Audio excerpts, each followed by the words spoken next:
just went, yeah, nothing this morning.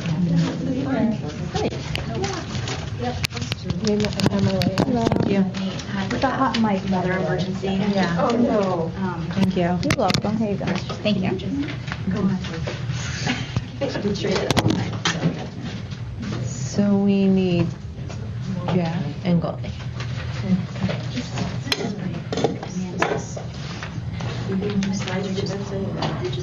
So my son comes home nonchalantly with like a medal around his neck, and I'm like, this just looks a little bit weird. Like, where'd you get the medal for? It's for, he scored high on the Latin test, apparently. Oh, cool. And he's been preparing us that he's going to fail this entire year. Like, That's so Set the cute. bar low. that was a surprise, hon. That's awesome. Yeah, it was cool. Were you, He was proud of it. were you a Latin scholar? Oh, me, no, but my dad was. Yeah, so my dad was really good at Was really good at Latin. and all languages. Really? I never heard of the Latin thing. Hi, welcome. How are you guys? Happy Tuesday evening. Hi, welcome. Hello, how are you? Good, yeah. Good. Jesse and Martha, have you met Don Pettori, our business administrator? Hi. We met at the Yeah. office, yeah. Jesse. Hi, Jesse. Nice to meet you. Nice to meet Welcome. you. Well, thank you. Denny is at his son's pre-K graduation, so he'll be here for the 6:30 meeting, but not the 5:30 meeting. That's so cute. He was so excited all day. So we met you. Yeah. About how he was going to cry. Yeah, for now. Yes. I think this is the day. Yeah, Like, I right? just sit all the way in the corner. emotional. Like, really close down. And Oh, here comes the yeah. photos. There's Roman. Oh my goodness. Pre-K graduate. So cute. Kind of like forget what that's like. Isn't that weird? Oh my gosh, they give little gowns too. Yeah, that's That's adorable. That is very. It is DS Blue, so maybe there's an omen. Did you? Maybe they'll move from Ashland to DS. Okay, so just goalie. Yes. She's coming, right? Yeah, I spoke to her. She's coming. Oh, when she gets here, Denny made me promise that I will get a photo of the 5 of you so that we have it on hand if we ever need it, instead of chasing you down when we do need it, which is hard to get everybody in the same place at the same time. So we can even do that at the end. Mm-hmm. Try to remember.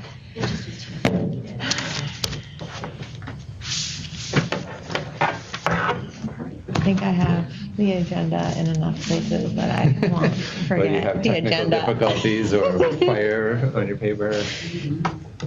Yeah. Encourage.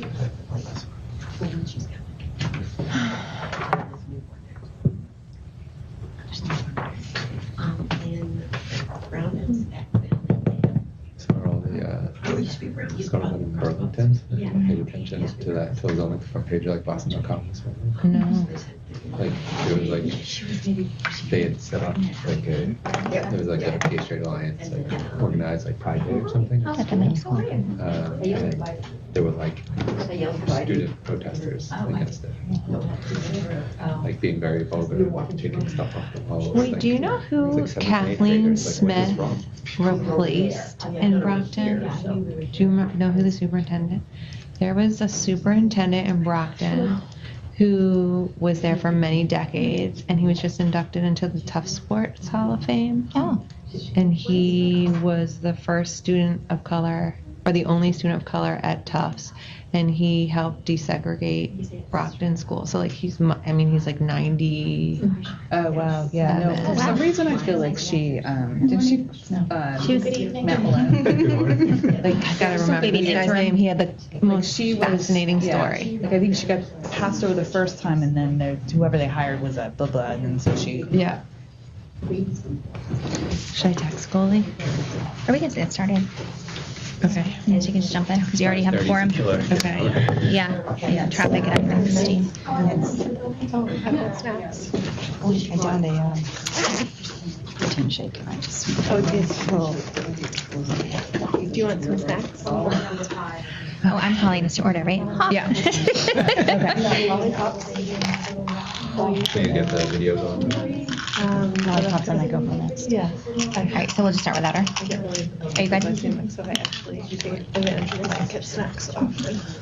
Okay, great. All right. Good evening, everyone, and welcome to the June 13th, 2023 meeting of the Dover School Committee. It is 5:31 p.m. I am Beth McCoy, the superintendent, and I'm calling this meeting to order. The first order of business is to welcome our two new members, Jessie Hall and Martha Castle. Thank you so much for joining the team here, and we're very excited to have you. Feel free to ask questions along the way. It's a good reminder to us that we stop and explain things as we go for our new members, but feel free to ask. Thank you. Happy to be here. That said, we are starting with a new leadership opportunity, so I would like to ask if there is a nomination for a new chair of the Dover School Committee. Jeff Cassidy. I've had the privilege of working with Liz for the last 2 years, and I think she shows commitment to the Dover schools and education in general. I think she has the best ideas in wanting to make sure all the kids are successful. So I would like to nominate Liz Grossman for our new chair. Great, thank you. Any other nominations? Is there a second for Liz? I'll second that. Martha, second. Any discussion? All in favor? Okay, are you in favor? Oh, yeah. Are you and accepting? Yes. All right, that's unanimous. Congratulations, Liz. Thank you. And the meeting is all yours. Okay, I believe the next order of business in reorganizing is we need to nominate a secretary. Does anyone have a nomination for secretary? Jeff? I would like to, she's not here at the moment, but I would like to nominate Goalie as secretary, as having now 1 year of experience on the team. I think she would be well suited to taking over as secretary. Do we have a second? Second. All in favor? Raise hands. Discussion? Any discussion? Any discussion? No. Any opposed? Okay, that was a unanimous vote. Great. Okay, moving on. Next we have community comments. Is there anyone here to make a community comment before I read the preamble? Anyone online? There's nobody on Zoom. Okay, looks like the answer is no. So if we all agree, we'll move on. Okay, the first order of business is we have our PTO current president here, Betsy Police. We would like to welcome you.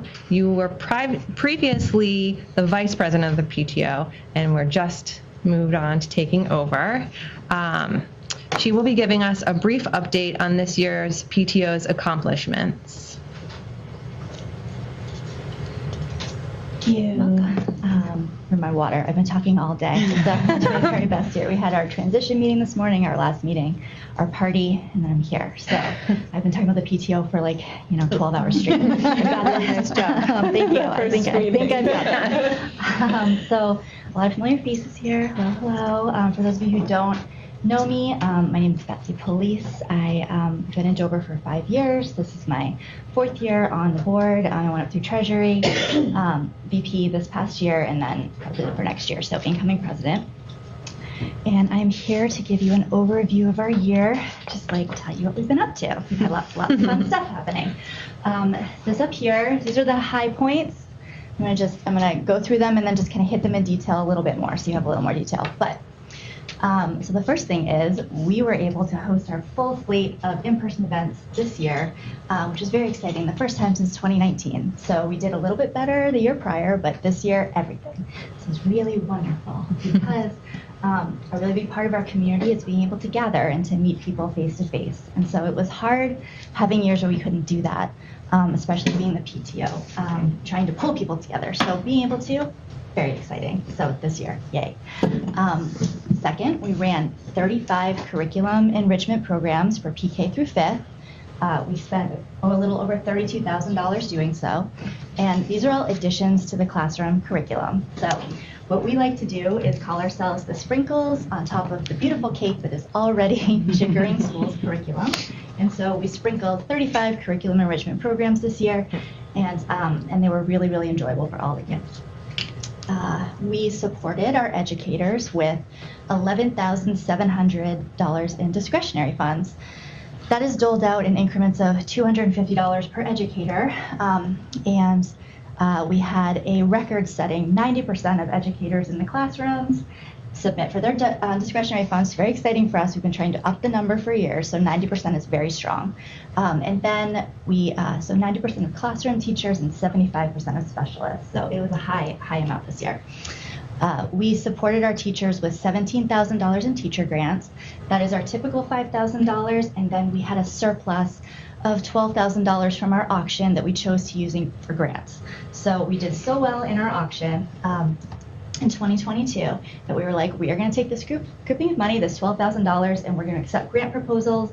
And so we were able to dole out the money in that way, which was, I think, really great. I hope we can do it again the next auction. I hope we're that successful, because that would be great. And then lastly, $3,700 in hospitality. That's Teacher Appreciation Week. That's dinners, snacks, gifts, all the fun stuff for the teachers. And we love doing that. That is fun. Lastly, we had a very successful fundraising year. We had our check writing year this year. We netted $57,203, which is high. Our goal was $35,000. So it was a very strong check writing campaign. So these are the events and community outreaches we were able to run this year. I won't go through all of them. I just want to pinpoint two. So International Cultural Night is it's a fan favorite. Everyone loves it. And it's arguably our biggest night.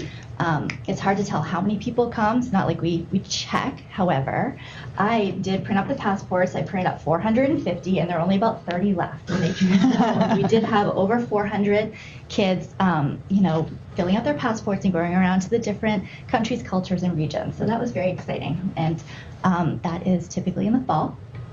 And the second I want to talk about was STEAM Day. So this is new. It's inaugural. It was run by our resident board scientist, Randy Benson. If you know her, she's incredible. And she planned all of the events for kindergarten through fifth.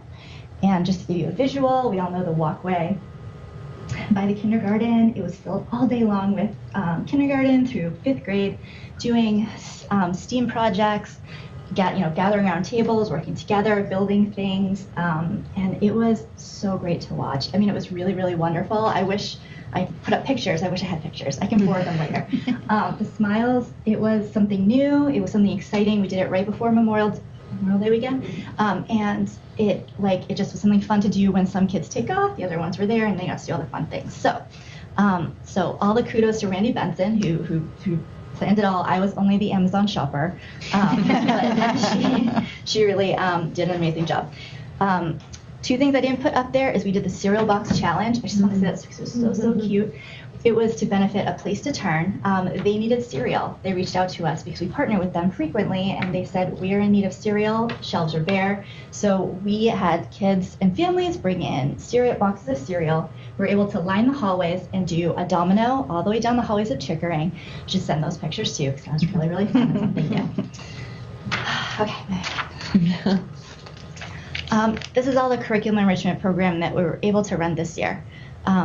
I won't go through any of them. You can just gaze upon that list of amazingness.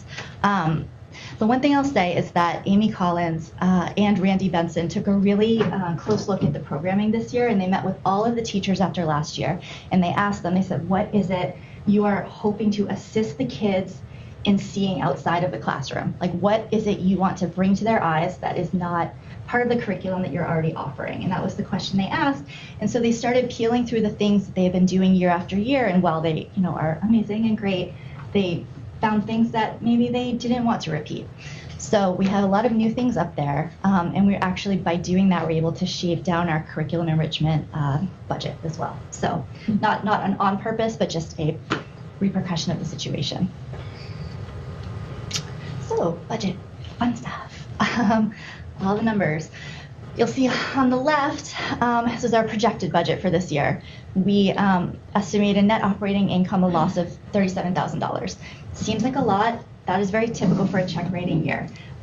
We try to offset our losses during check writing year with surpluses during auction year, and that's just how we run our budget. We also are incredibly conservative in our budgeting, so we estimate higher expenses, and we also estimate lower income, just so that we're not surprised by anything. We don't like surprises. So what we ended up netting was a net loss of $8,000. You can just see, won't go through it. However, curriculum enrichment came in lower. Teacher support typically comes in lower, but again, that is a higher number than usual because of so many taking their funds. Events, community administrative, all of that is very typical. So that's how we ended up. We were very well positioned after this year. Okay. Oh, and that's it. That was this year. It was such a great year. Amazing. That was this year. So this is next year. This board is super talented. I'm so thrilled. I'm so honored to lead them through the year. Each one of these ladies knows what they're doing in the role that they're in. They all are energetic, excited to be there, and it's going to be a really, really great year. This is what we have planned so far. So we've had a little powwow about next year. We have a few things on the board. We have our typical on the right events. We have their dates. It looks very similar to most years. The only difference is we're going to bring our parents' night out to the fall because we're trying to connect the parents earlier as much as possible.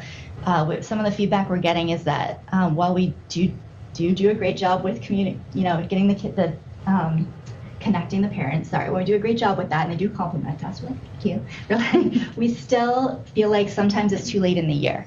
So we're trying to do it earlier in the fall, get the parents together, get them meeting each other, and that is like specifically the younger parents that just want to meet people. So we're trying to do that. So all that looks the same for the most part. The left side, a couple of things we're going to try next year. So we're going to try to up the Chickering swag. We've had a lot of requests for fun items. So we're going to pre-purchase some things over the summer, have them for sale. Dover Days, Welcome Back Picnic, and then the events. We think that'll be fun and, also bring people together if you get your Chickering stuff on. I'm just going to say the last thing we want to do really is try to increase our onboarding for new families. That was some feedback we got as well, is that, again, while they do know who to contact, it still is taking that leap is difficult when you're a new family member. As much as you want to show up to an event and meet people, walking into a room where you know one or two people and they might not be there is not easy. So we need to work through that a little bit and try to bring them along more than we do. And that is also the last point there with additional volunteer opportunities. We're adding in happy to help volunteers, people who don't want to commit to a year-long anything and are happy to come in and help us. So we've gotten that. Every time I add slots to that, they fill up in 5 minutes. So plenty of people are happy to help, apparently. Oh, and the very last thing, I'm sorry, that's not the last thing. I was going to say spring auction, but I can talk on it right here.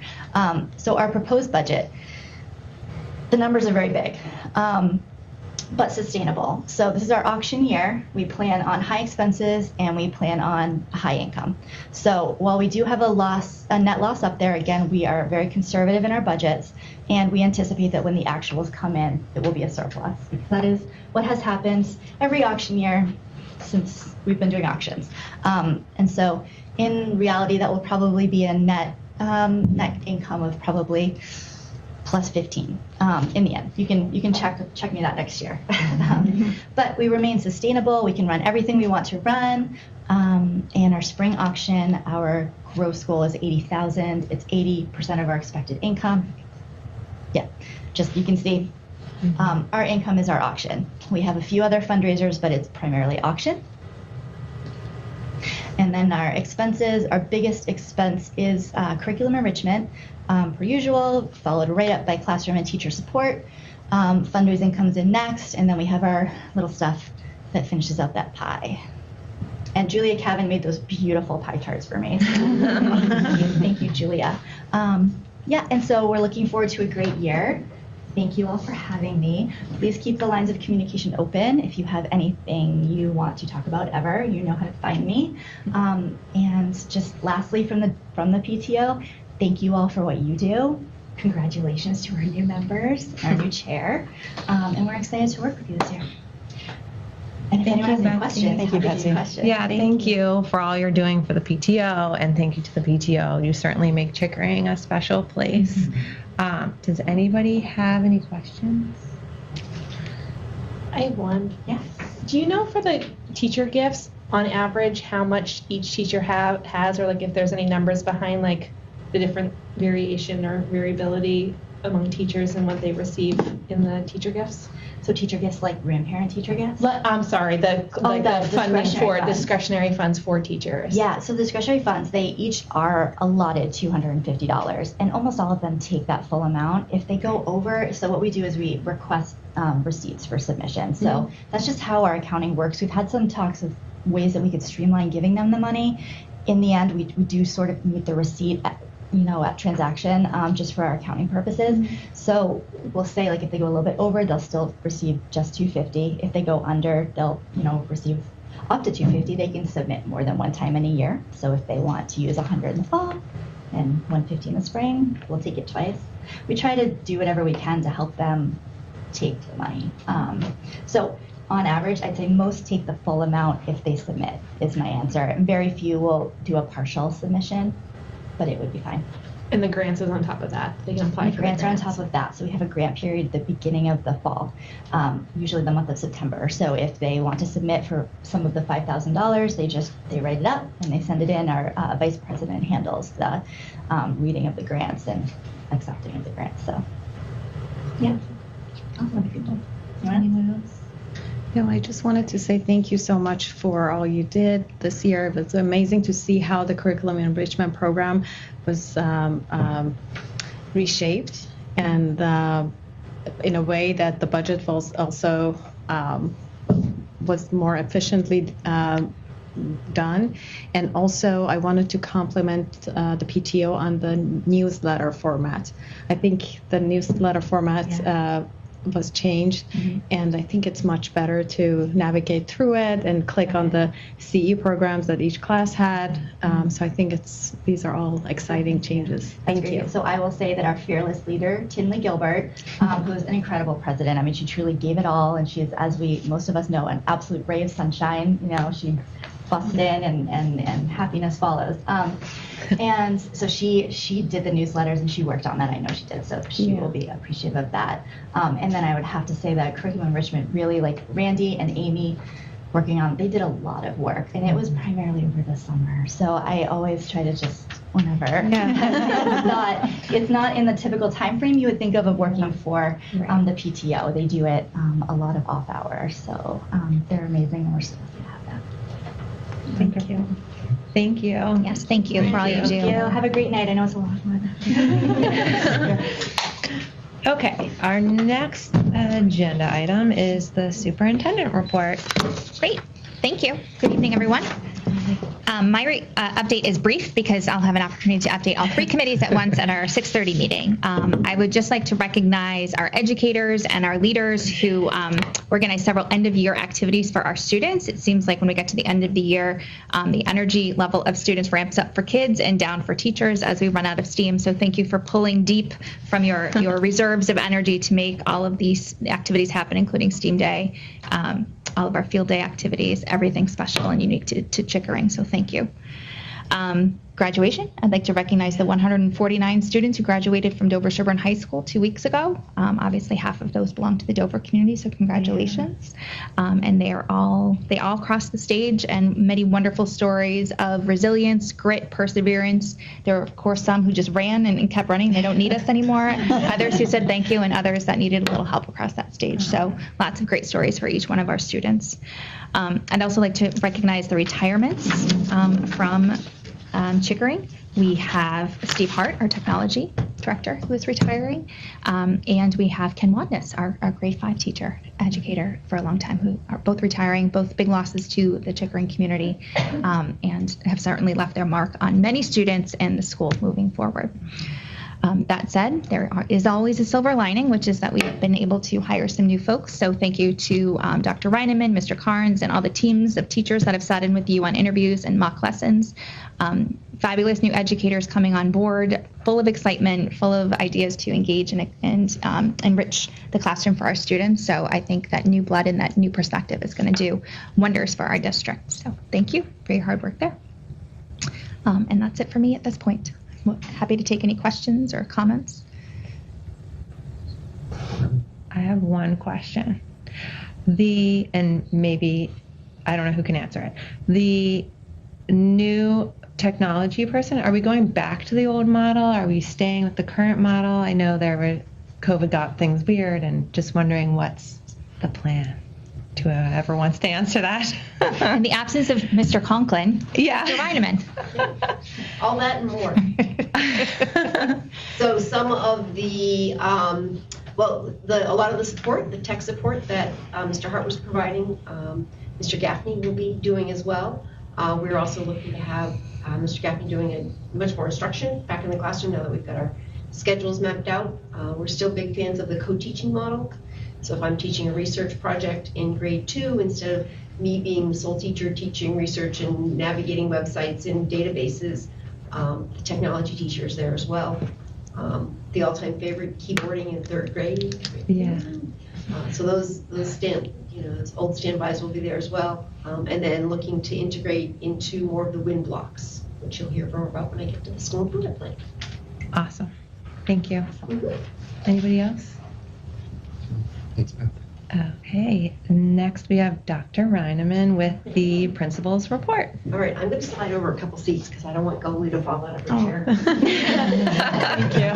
You're looking at her back. Good evening, Jesse, Martha, welcome. Excited to have you on board. Thank you. Congratulations to Goldie and Liz on your new Thank you. leadership roles. Very excited.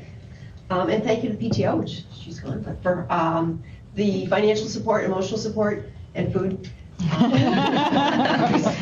Always grateful. I think they're providing breakfast later this week too, so we'll be well fed to dig deep again, as you said, Beth, for resources and through the end. Flag Day tomorrow morning. Hope it doesn't rain. And then our 5th grade promotion ceremony on Thursday. We had our rehearsal today. I think we all survived. It's gonna be okay. And then on Friday, which is a half day for students, we have our favorite "Oh Be Joyful." And if you're not sure what the tune is, just go home and just say "Oh Be Joyful" and watch what happens, because hopefully they will burst into song over and over and over again, and you can thank me later. End of the year brings a lot of wrapping up and saying goodbye, and a lot of big emotions. I wrote about that in the newsletter, parent newsletter last week. It also brings in data meetings, joy for everyone. And I want to express my thanks to Mr. Carnes and our coaches, Priscilla Stefan, Lindsay Weiner, and Leslie Campbell, and all of our grade level teachers who all met with that crew to look at the end of the year data. So they look at not only academic data, but social and emotional data, and how did our students do.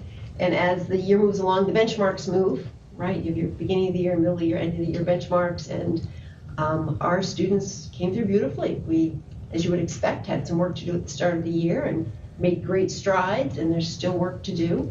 So we're proud of the progress the students have made. So it was an exciting and very deep dive, and should you like a deeper dive into it, I won't be able to fit it into the time we have, but if you'd like that for the next school committee meeting, we can show you what a data meeting looks like to get an idea of how that rolls. I have our goals in here for the school improvement plan, thanks to our school advisory council. So thanks to Rob Andrews, George Fervino, Jesse Hole, Colleen Burt, Bob Cox, Allison Parker, Ali Bateri, and Nisha Hoffman. We have created 2 large goals, which are in the packet. Chickering will continue to refine its multi-tiered system of supports, or MTSS, to ensure that all students have access to differentiated curriculum, targeted interventions, and evidence-based resources to support their academic, social, and emotional development within the framework of Portrait of a Graduate. So the new piece to this is taking the Portrait of the Graduate, which was the work we started pre-COVID, and making it come alive at Chickering by grade level. At the end of kindergarten, what does Portrait of a Graduate mean? I know we all love that poster, "Everything I Ever Needed to Learn, I Learned in Kindergarten," which is still in our kindergarten presentation. We did 2 months ago, Melissa. So there's a lot there. It's really all right there.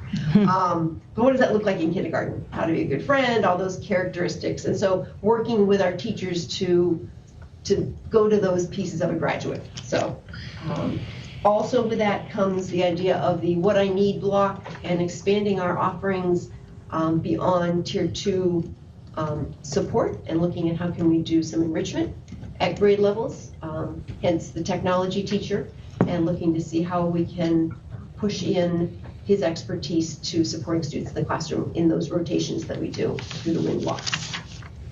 The second goal. Before you go on, if I could, Yep. the enrichment programs, is that going beyond what the curriculum currently provides to challenge the kids more? Yes. Okay. Yep. Good question. Thank you. Mm-hmm. Totally on this. All right. And then our second goal is Chicken will continue to foster school community free from bias and discrimination and to, as Zach wants me, I wish I'd put in bold, ensure a sense of belonging and equitable outcomes for all Dover students through communication, curriculum review, and policy review. So a very similar to goal we had before.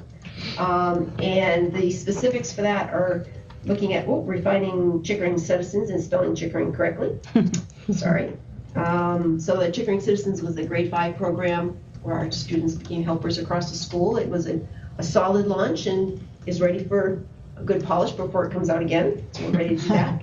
Continuing the implementation of Teachers College, Readers Workshop, year 3 of 5, and continued research and pilot in the math curriculum, as well as the SEL curriculums that we've been working on.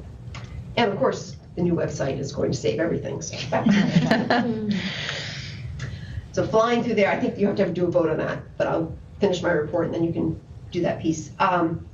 The handbook changes are in the packet as well. We talked about it last time and you asked for a sample, so it's simply there. I'm taking lots and lots of words and boiling it down to a link so that when you go to read the materials, it's more digestible. And then the personnel, we had step-up day yesterday. And even 5 of our new students coming in joined us as well. So new to Chickering folks came in as a 2nd grader. You get to go and meet all of the 3rd grade teachers and hear about 3rd grade. So we all went through that yesterday. And of course, the announcements of who's teaching in which classes are in the packet. And you heard about our STEAM extravaganza. It was an excellent first attempt at an all-school STEAM piece. We're meeting tomorrow actually with Randy to debrief the event and look at how we can more fixing and polishing and making the experience richer for all students. So there's the flyby, and I'm happy to answer questions. And I'm sure there's votes in here that I probably blew right by, so No, apologies. you're good. Okay. We'll circle back to them. Okay. Yeah. Thank you, Dr. Reineman. Congrats to making it to this week. Almost. You're really close. We're almost there. Does anybody have any questions they would like to ask? I have a question about the Chickering Citizens program. I think it's a great program. Are you thinking of expanding it beyond grade 5th grade, or you want to keep it to the 5th graders and just add more to that? Great question. We're going to keep it with 5th grade for right now and add more ways that they can help across the school. Okay. Some of the options were very popular, like helping the kindergartners get out to the bus and Yeah. pawing through Lost and Found, not so much. So, lucky them.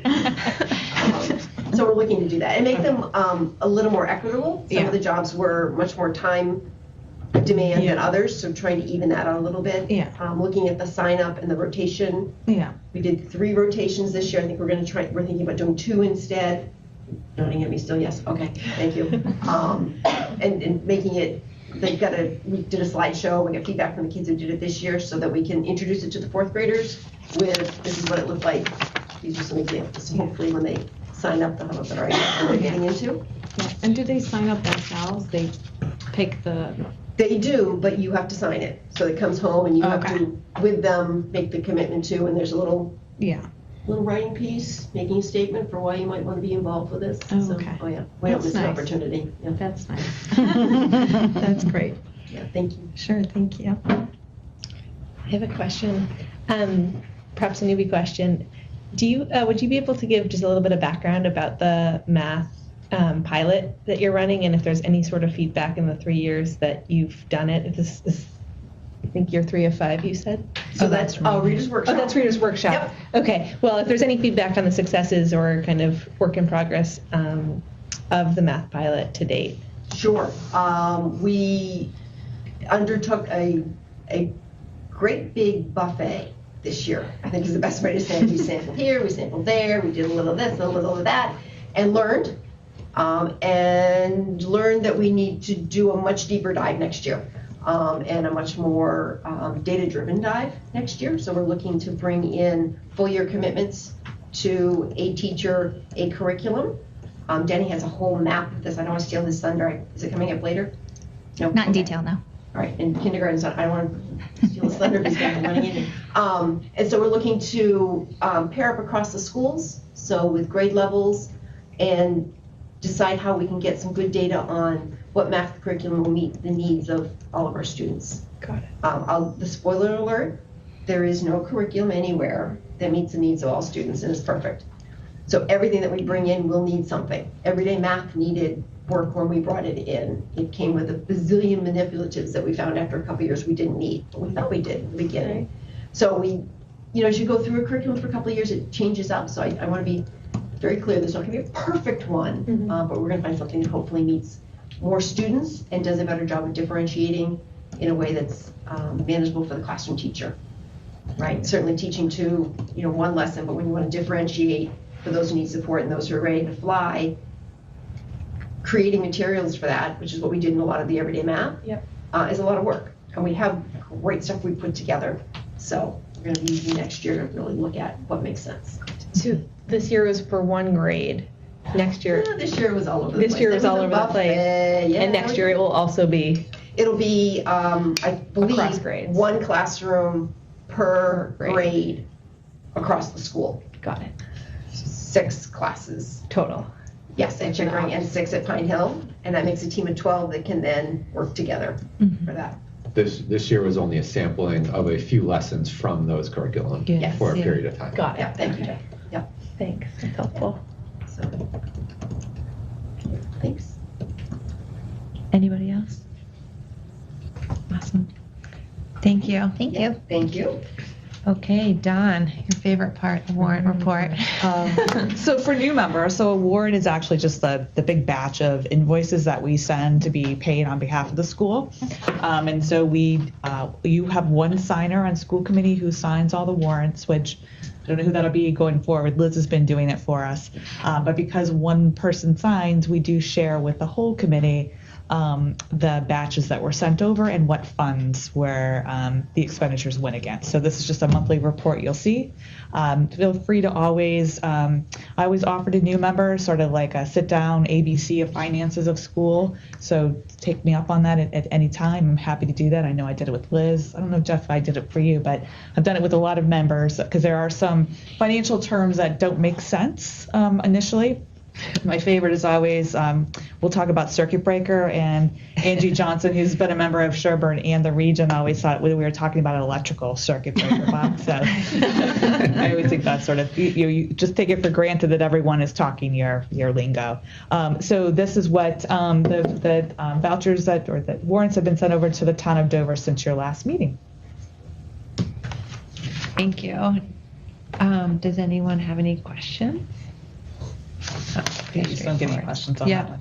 Okay, so Hopping into the Next monthly year. Yeah, report? please. Thank you. So when, every time you meet, I'll provide the most timely statement of appropriations for you. So today's as of May 31st. It's broken out by sort of what we call function codes. Meaning superintendent, business on finance for salaries, and you get down to expenditures that's sort of by sort of department. And then the bottom part is our out of district. So again, for new members, the Dover School Committee actually oversees all students in Dover pre-K through the age of 22 who attend schools outside of our public schools.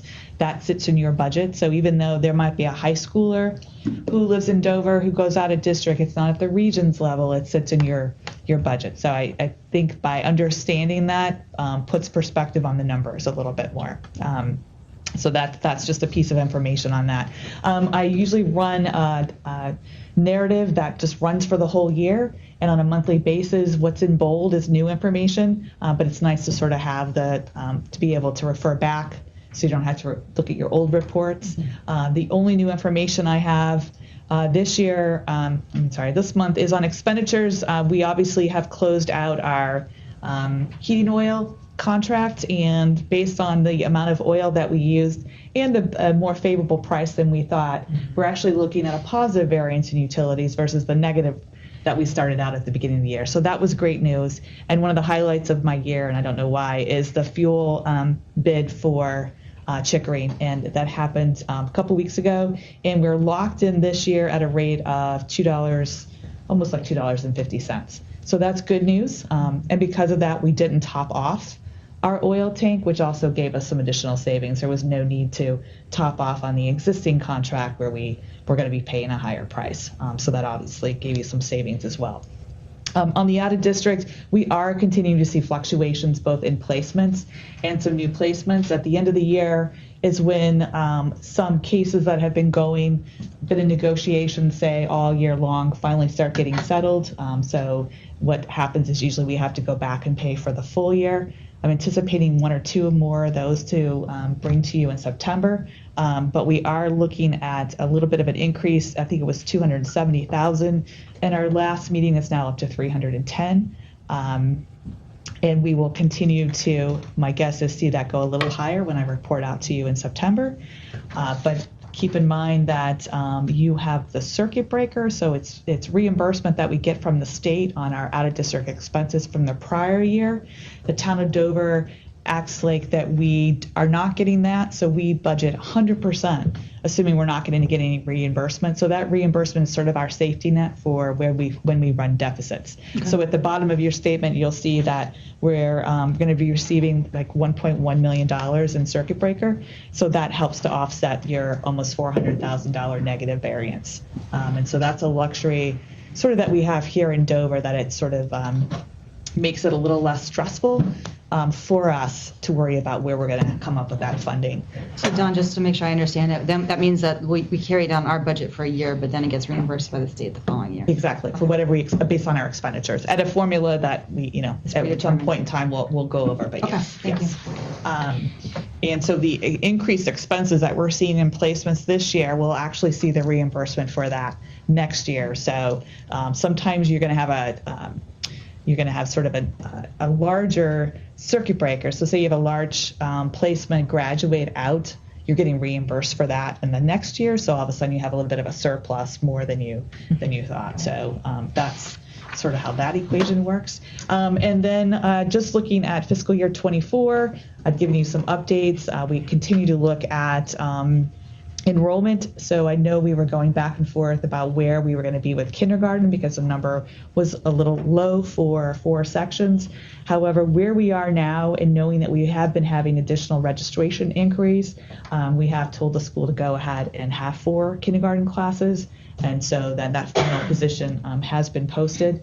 And so based on this, we will have the budgeted 4 sections in kindergarten. All of our other grades as of June 9th are falling within the budget projections that we anticipated. So, but we will still continue to look at that, but we're in a good position to still have room for growth in a lot of sections without exceeding your guidelines is 17 to 22. So that's what we strive for all of our sections to be between 17 and 22. So Dawn, on that, the kindergarten classes will be very small classes. If They'll probably, where I think we'll end up is 16, 17. Okay. So you're right on that cusp that if you don't do that, you're going to be at the 22.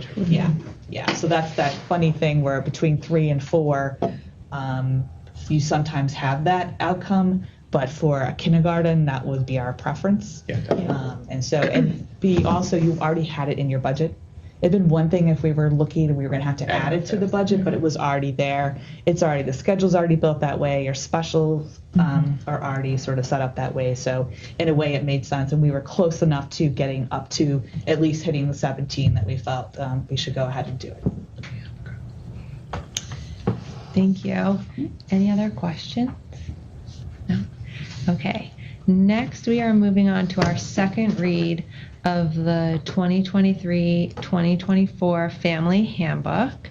We did our first read at last month's meeting. Dr. Reineman, correct me if I'm wrong, just so our new members know. We had some formatting changes, and like you sort of hinted at before, there was a link added, but not major substantive changes. No, these are the policies that the district adopted in January at the joint committee. And so instead of putting in the full text in the body of the handbook, because it gets pretty cumbersome, we've inserted those links. So as changes happen at the district level, it automatically matches up to what we have in place. So it has the same preamble and the same closing required statements, but the text that way will definitely match what the other schools have. We're hoping to try and get much more in line and cleaner in all of our family handbooks. So this will help us get to that. Great. Okay. So, tell me if I do this wrong. Can I get a motion to approve the 2023-2024 family handbook? So moved. Is there a second? A second. Thank you. Are there any questions or further discussion? All in favor? And that means nobody is opposed, so the motion carries. Great, perfect, well done. I did it. Okay. Try it again. Yeah. Well, first we have the first read of the 2023-2024 school improvement plan. Which Dr. Reineman already went over. You kind of. So I don't know if there's questions or Anybody feedback. have any other questions or feedback? I know it was in your packet. So what will happen now is we'll have our leadership retreat in August where all of our 17 leaders come together. And as Denny and I continue to refine our district strategic plan, we'll come up with our district goals for next year, the superintendent goals for next year. We'll put the school improvement plans for all 4 schools back on the table. We might have minor shifts for your second read. And so you'll see the second read of the Chickering school improvement plan in September. And you're welcome to provide additional feedback at that time or vote to approve it. Any other questions? Okay. Next, we have our consent agenda, which included the minutes from our May 15th meeting. You guys weren't here. So I was wondering if anybody would like, can we have, sorry. Does anyone have a motion to approve the consent agenda? I'll make a motion. Do we have a second? Second. Any further discussion? All in favor? Okay, motion carries. So next. So you had 3 in favor and 2 abstaining because you weren't here. Sorry. Right. Yeah. Yeah. Okay. Thank you. Next we have the communications. Do we really go over that, or is just like? We can just talk briefly about it. Okay. So in your packet are subcommittee assignments with short descriptions. And so if you want to think between now and September about which subcommittees you'd be interested in participating on, if you have questions, you're welcome to reach out to myself, Dawn, Denny, Dr. Reineman. We can explain kind of the purpose of each one. Some are just liaisons where you sit in on meetings with your PTO or challenge success and report back out to the committee here. The only thing I want to clarify tonight is the Union 50 membership. So Union 50 is what allows both the Dover School Committee, the Sherborn School Committee, and the Regional School Committee to share one superintendent. So technically Union 50 membership and that subcommittee only really needs to come together if you're hiring a new superintendent. I don't know if that's in your future. I don't know what you're planning. Are you telling us something? But that said, usually it's the 3 senior members on the Dover School Committee, the 3 senior members on the Sherborn School Committee, and all 6 members of the region who serve on that committee. So that being said, that would be Liz, Jeff, and Goalie serving as your Union 50 members next year, should you need it. Mm-hmm.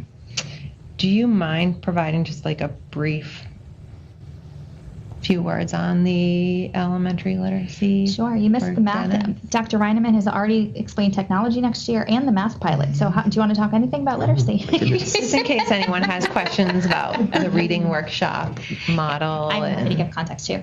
Yes. So we provided in your packet a wonderful document that Denny worked with our 2 elementary principals on and our elementary coaches for literacy, just responding to, similar to what we did for the math pilot, how it is that we came to adopt the units of study for reading. That was something that had started at Pine Hill, and they had been adopting over time.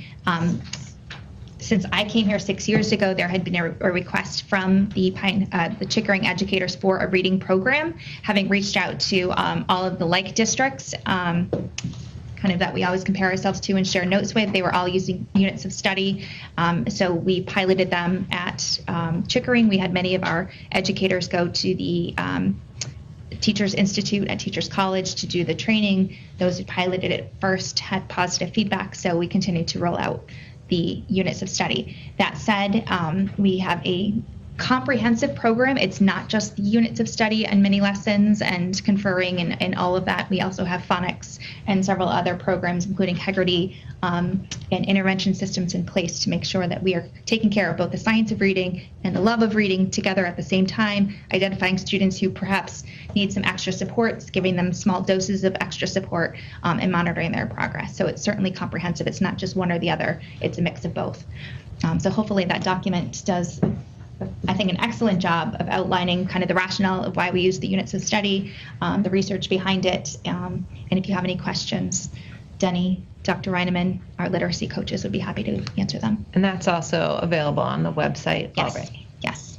Perfect. Thank you. Any questions, comments? I think that brings us to the end of our agenda. So how do you sometimes say this? May we adjourn by unanimous consent? Anybody opposed? Anybody opposed? All in favor? All in favor. Thanks. Thank you. Well done. Thank you. Appreciate it. Meeting. Congratulations. Those guys. And now Denny's going to take your picture. Oh, yes. Remember. right. Sorry I was late. I had pre-K graduation. We heard. That's very exciting. But yes, I have to take your picture. Should we stand somewhere nice? The look who got caught reading is popular. good idea. Nice job, Liz. What's the next one? 6:30? Okay. I'm gonna run to go get my charge. I'll be right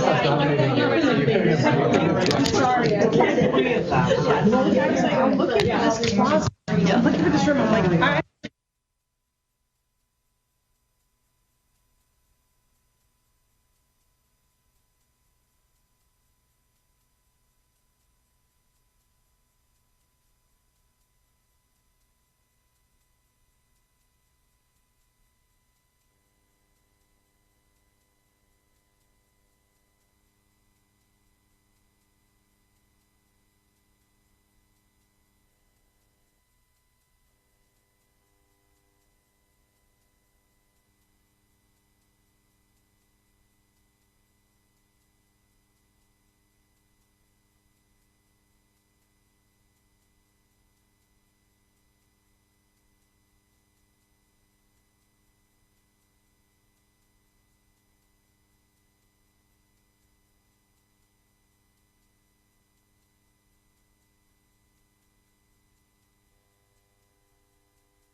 so very much.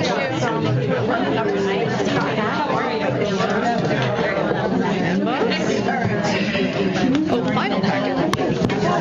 Final.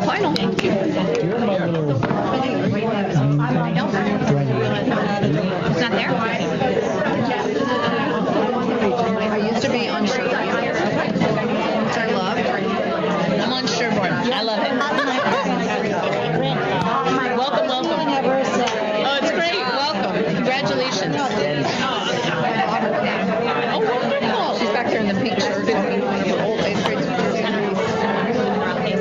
God, I see this resemblance. I see it. She's beautiful. Excellent. So she's going to tell people, if they start coming, she's going to tell them she's going to be I really appreciate her. Yeah. I've been called a lot of different things. I get a lot of Dairy Queen. And then she'll be like, but now about my mom specifically. Giving her a hard time. I should have said this. So the one. Yeah, I have the slides, and then thank you. Somebody's going to talk through them. I think Kate Potter. The kids' emails. She's only accepted from their Dover-Sherborn school. It helps for homework. Yeah, it is. They don't have it, but kindergarten is that different. Yeah, they have access. Yeah, the kids ready to go to school. I think they were in May. I know. It's just keeping it contained. Judy, right over here. How are you? Anna Scott's here. No, here, right there. In the pink. For educators, yeah. Grown up. Yeah. She came.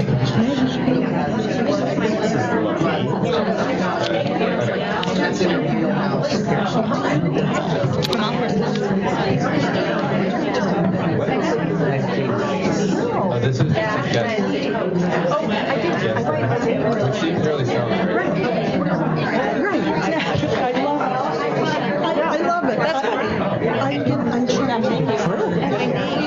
I give a Oh, yeah. substantial. That's what it is. People's thoughts on JI. Curing cancer. Later in life. Seniors are gone, yeah.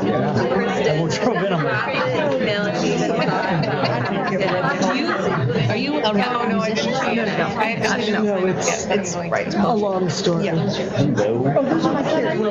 doesn't everyone have amazing When they were in high school, they're now about 5 years old. Oh my God. Yeah, we finished 45 More than minutes. So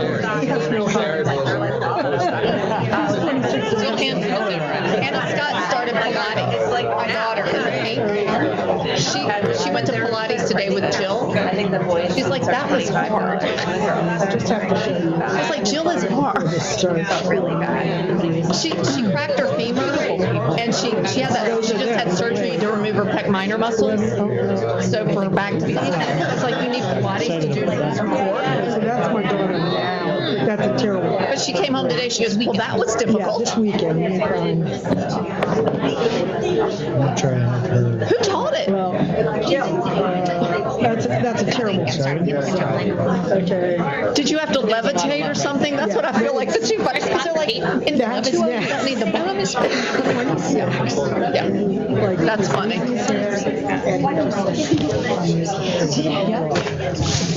Oh, that's exactly her. And that's Feel free to help. Okay. All right. I think we're ready to get started. Yes. How are you? All right. I'd like to call this meeting to order and welcome everybody to the June 13th meeting of the Dover School Committee, Sherborn School Committee, and the Dover-Sherborn Regional School Committee. This meeting is commonly referred to as a joint school committee meeting. My name is Dennis Quant. I'm the chair of the Sherborn School Committee and also will be taking the role of chairing the joint school committee meetings for this coming year. And I'd like to call this meeting to order at 6:32 p.m. We're pleased to hold this meeting, this open meeting at the Dover-Sherborn Middle School. And we're also live streaming this on DSC TV. Please note that this meeting is being recorded. All right. Before we kind of get to business here, given that there have been a number of elections and sort of changing of positions, I figured it would make sense maybe to just go around and have everybody introduce themselves and give a little bit of background, which committee they're on and whatnot. I can start, and we'll maybe go this way. Dennis Quant from the Sherborn School Committee. This is my, I think, third 3.5-year mark on the Sherborn School Committee. I have 3 kids in Pine Hill. Jeff Cassidy on the Dover School Committee. I have two kids in the Chickering Elementary School. Actually, one is finishing this week. This is my end of second year with the Dover School Committee. I'm Kate Potter. I'm on the Regional School Committee. It's my entering my 5th year on the Regional School Committee. I have 3 kids, 2 of whom have graduated from DS and 1 who is almost to stop. Maggie Sharon, Regional School Committee. This is my 7th and last year on the school committee, and my 3 children are all DS graduates, most recently in 2022. They're grown-ups now. I'm Jessie Hull. This is my 2nd meeting, first joint meeting. I am now part of the Dover School Committee, and I have 3 kids, almost 3-year-old, a just turned 6-year-old, and a 7-year-old. Hi everyone, I'm Martha Castle, and I'm brand new to the Dover Committee as well, so thank you for letting us join. I have 2 kids. One is a 2nd grader at Chickering, and the other one is a 6th grader at the middle school. I'm Angie Johnson, and this is my beginning of my 2nd term on the region. I filled in for a vacancy last year, so I'm actually starting year 2.5, I guess, is what we call it. And I have 3 kids. I have one who is a graduate of DS. She's right over there. She graduated in 2020, Anna Scott. And then I have a son who just graduated. He did not go to DS, but he graduated last week. And then I have one who is a rising freshman. I don't know, no more middle school, and I'm really sad about that, actually. My name is Christine Walsh. I'm just finishing up my 1st year on the Sherborn School Committee. I have a 4th grader at Pine Hill and a 1st grader at Pine Hill. My name is Judy Miller. I'm the chair of the Regional School Committee. I have 2 children who are adults now, who went K through 12 through the DS system and have both now graduated from college. Thanks. My name is Mark Healy. I'm entering my 2nd year on the Regional School Committee. I have 3 children who are entering grades 7, 9, and 11 after summer break. I'm Becca Hammond. This is also my 2nd meeting, first joint meeting. I have 2 kids at Pine Hill, Dylan who's in 3rd grade and Oliver who's in 1st grade. I'm Kristen Aberly. I'm finishing up my 1st year, or finishing 1st year. I am on the Sherborn School Committee. I have 3 daughters, all at Pine Hill, one of whom will be going to the middle school next year. I'm Goli Seper. This is also finishing my 1st year and entering my 2nd year at Dover School Committee. I have 2 kids at Chickering, one rising 2nd grader and rising 5th grader. Hi, I'm Liz Grossman. I'm the chair of the Dover School Committee coming year. This is my 2.5 years on the Dover School Committee. I have 3 kids, one in 1st grade at Chickering and one in 4th grade at Chickering and one in 6th grade at the middle school.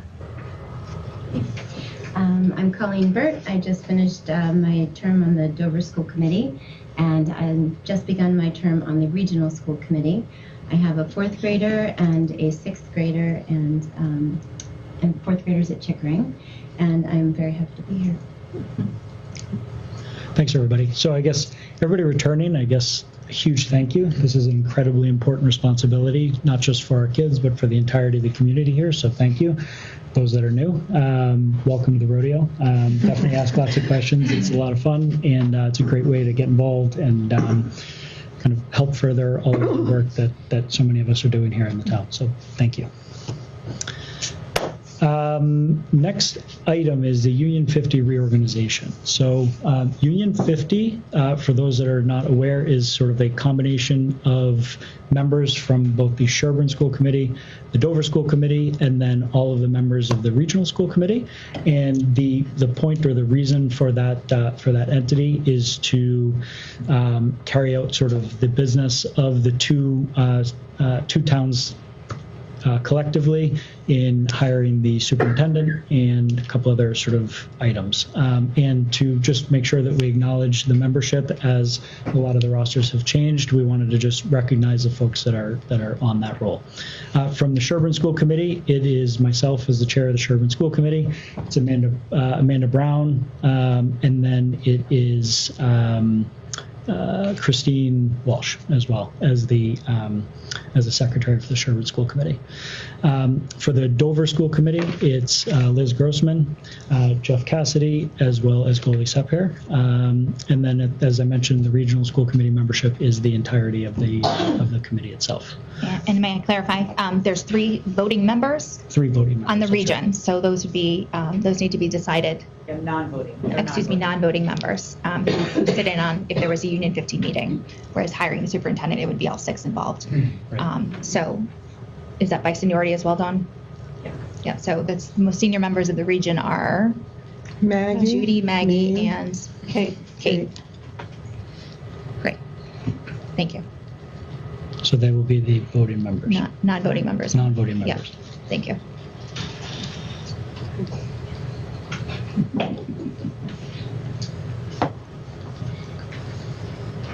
Great. Any other questions? So you do need to vote a chair for Yeah. 50. We do need to vote a chair. And chair and secretary. All right, great. So I would like to call a motion to, well, I guess, so the chair would be offered nominations for, so I would like to offer nominations for the Union 50 committee. And it should only be the people on Union 50 who should participate. Just the voters or the non-voters? The voters. Okay, so not the regional. Yeah, so the Thank 6 you, Dawn. people that he names, Yes. those 6 will elect the chair and right. the secretary. So does anybody have a nomination? I'd like to nominate you, Dennis. I think I walked in the Christine Walsh, second. Any discussion? All right. So we'll do a vote Of the 6 of members. just the 6 members. Do we have to do individual, or can we do? All right. Raise your hand. All in favor? Aye. It's unanimous. Unanimous, right? Okay. All right, thank you. And then for a secretary, I'd like to take any nominations from the voting members? So that should be the minutes. Yep. Yeah. So I would nominate Liz Grossman as the secretary for Union 50. Christine Walsh, second. Any discussion? Okay. All those in favor? And unanimous again. All right. Liz, thank you. Yeah.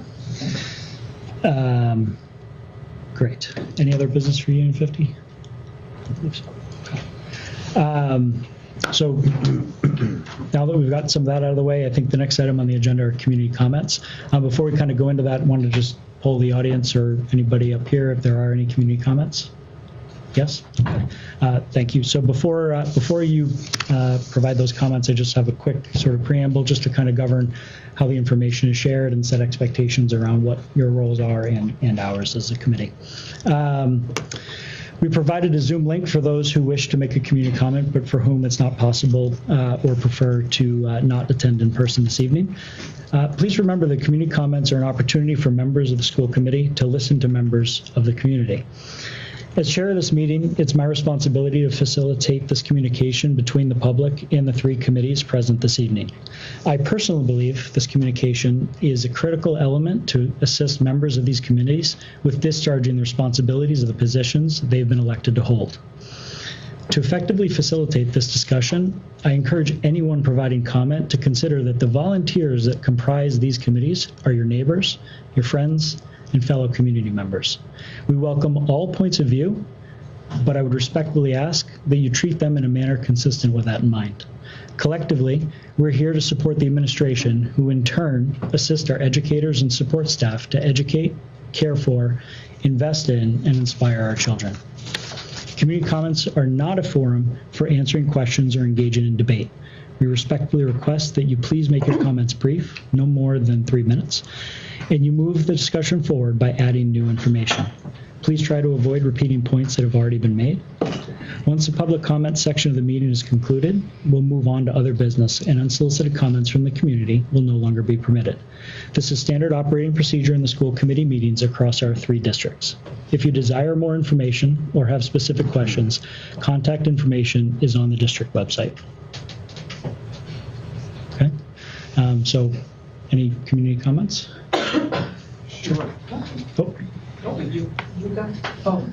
Where should I speak to you? You can speak right there to the entire committee. If you just state your name and relationship to this committee, whether reside here or whatnot. All right. Thank you for giving us the time an opportunity to speak today on the important subject of DEI and somehow controversial subject.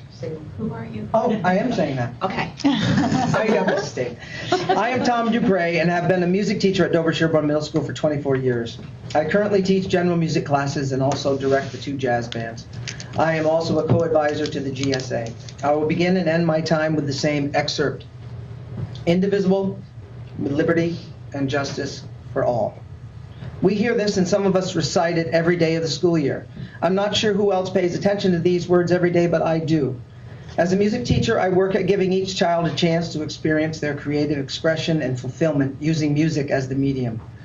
You Be Here Now is a universal idea and concept for Jeff, Janice, and me. You is the most important word of the 4, and I truly try to get to know each individual student and make human connections. I ask each student to find their value as soon as they can. What is your value, and how will it help your group in the class? In other words, how do you belong?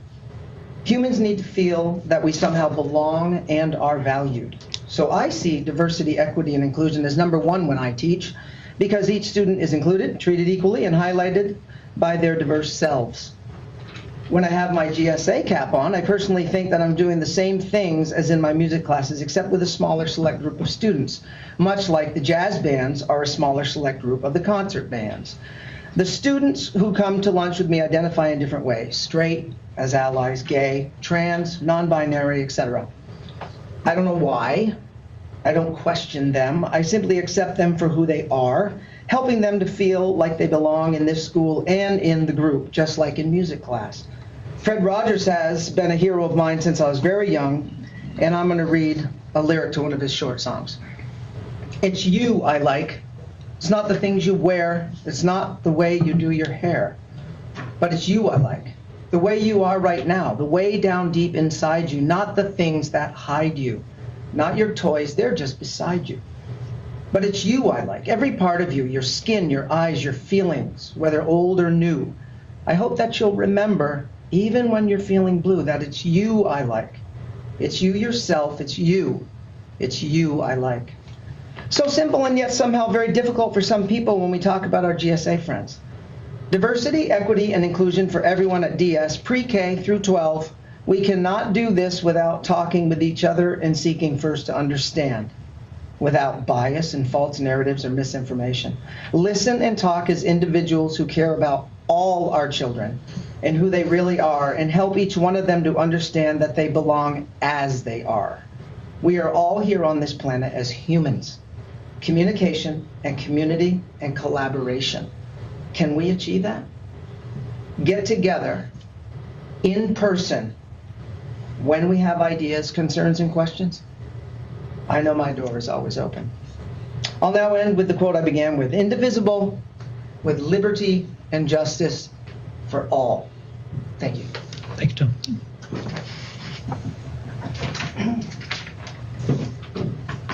Good evening. My name is Christine Atkinson.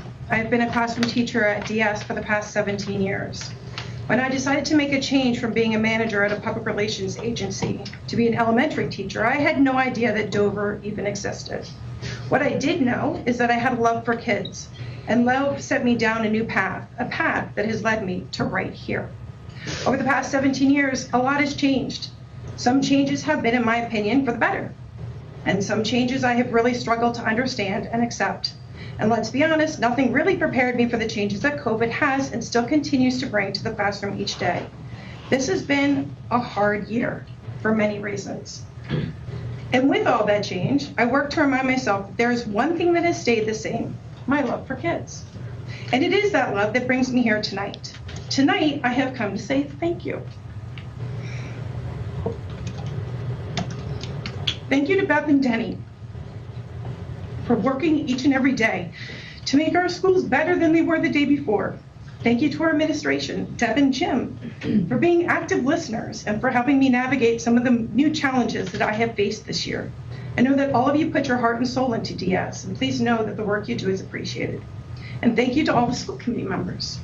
Sometimes making decisions can be hard, and all of you continue to show up each and every meeting to make those decisions and move our schools forward. I love kids. And all I've ever wanted to do is create a classroom where each one of them feels loved, feels smart, feels heard, and feels like they belong. Because it isn't until a child feels all of those things that they can truly be empowered to make a difference. And isn't that what we all want? As a DS educator, it is what I strive for each day. And with all of your support, most days we get there.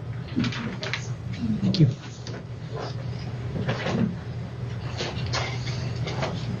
Hi, I'm Sarah Collins. I'm a 6th grade teacher for 5 years here at DS, I'm a team leader, and I'm one of the GSA co-advisors. And I also wanted to say good evening and thank you to Beth and Denny and the school committee for the support that you have shown in the last year. And I'm honored to address you today to share the incredible impact of that ongoing support in our diversity, equity, and inclusion work. In my experience, when we actively acknowledge and embrace the unique identities of our students, something magical happens. Their faces light up, their body language relaxes, and they become more willing to take academic risk. By affirming their identities, we create a safe and inclusive space for them to flourish as learners. When we explore topics such as a Middle Eastern civilization, it's remarkable to witness the engagement and enthusiasm of students who hail from those regions. Reading articles authored by female scientists empowers our young girls to envision themselves as future STEM leaders. Additionally, respecting and using the pronouns of our students that they request help them feel seen and validated in their authentic selves. By continuously affirming and acknowledging the identities of our students, we are nurturing their growth into resilient, confident, and compassionate adults. It is through these intentional actions that we foster a sense of belonging and empower our students to navigate the complexities of the world with grace. However, we must recognize that DEI work is still an ongoing process that requires resources and support. I urge the committee to continue to support for professional development, curriculum enhancements, and community engagement to sustain and expand our DEI initiatives. Together, let's seize this opportunity to create a transformative learning environment where all students, regardless of their background or identity, can thrive. By investing in DEI, we are not only shaping the future of our students, but also fostering a society that celebrates diversity and embraces inclusivity. Thank you. Thank you, Sarah. My name is Jennifer Sunday. I am an art educator here at DSMS. I am also the tech director for our school's drama program, and I am a 15-year teacher. I have been co-advising GSA this year, and it has been one of the most eye-opening, beautiful experiences for me as an educator so far. As a middle schooler, I was bullied endlessly for being different, and my drive to become an educator was so that I could stand up and protect my students and create an atmosphere for them to express themselves and collaborate with others and feel like their presence here has a purpose and a reason and that they're welcome. With their permission, I have 3 anonymous pieces of poetry written by students in our art lab for GSA, where they've used art as a way to express themselves. I have not seen these kids up until this point of the year feel so free and relaxed and happy, finding their peers that they feel like they really identify with in their group. This one is a 6th grade student, anonymous. It says, I am proud. I wonder what the future holds for me and others around me. I hear discrimination against others, though I try to silence it. I see the people who support me on my journey, and I want to be understood by my peers. I am unique. I pretend that I can live through any problems. I feel like I could combust into emotion at any point, though. I touch my pencil to distress through my art. I worry that I will never be able to truly express myself. I just want to be seen and heard. Sometimes I even cry myself to sleep. I am a person, too. I understand only a small portion of myself, though I learn more every day. I say whatever pops into my head, and I dream of acceptance. I try to be the best I can. I hope to be an amazing human one day, but I am proud to be me. This one is also anonymous, a 6th grade student. I am myself. I wonder what other people think of me. I hear my heartbeat in my ears, and I see many fears and show it with my tears. I want to meet other people like me, but I am scared to let them see into my heart's peephole. I pretend to be straight. I feel like I'm trapped in a body that's not mine. I touch my face, and I worry I am never going to win that race. I cry because I feel horrible, and I'm sad because I feel like girls are adorable. I understand that I will be one day okay, and I reassure myself and say, I can be gay. I dream to be accepted. I try not to feel rejected. I hope that I can exist, and if not, I just can't do this. These are all very powerful messages from our students, and this one was actually written by a student who titled themselves Human Being, but an ally, who has come to every single GSA lunch buncheon meeting this year. I am supportive of the people created different. I wonder what other people think. I hear the happy remarks of my friends who get to be themselves, and I see rainbow flags, diversity, and the colors of freedom. I want to see people comfortable in their own skin and pronouns. I am an ally. I pretend the haters don't exist. I feel joy when I see people comfortable in their own skin.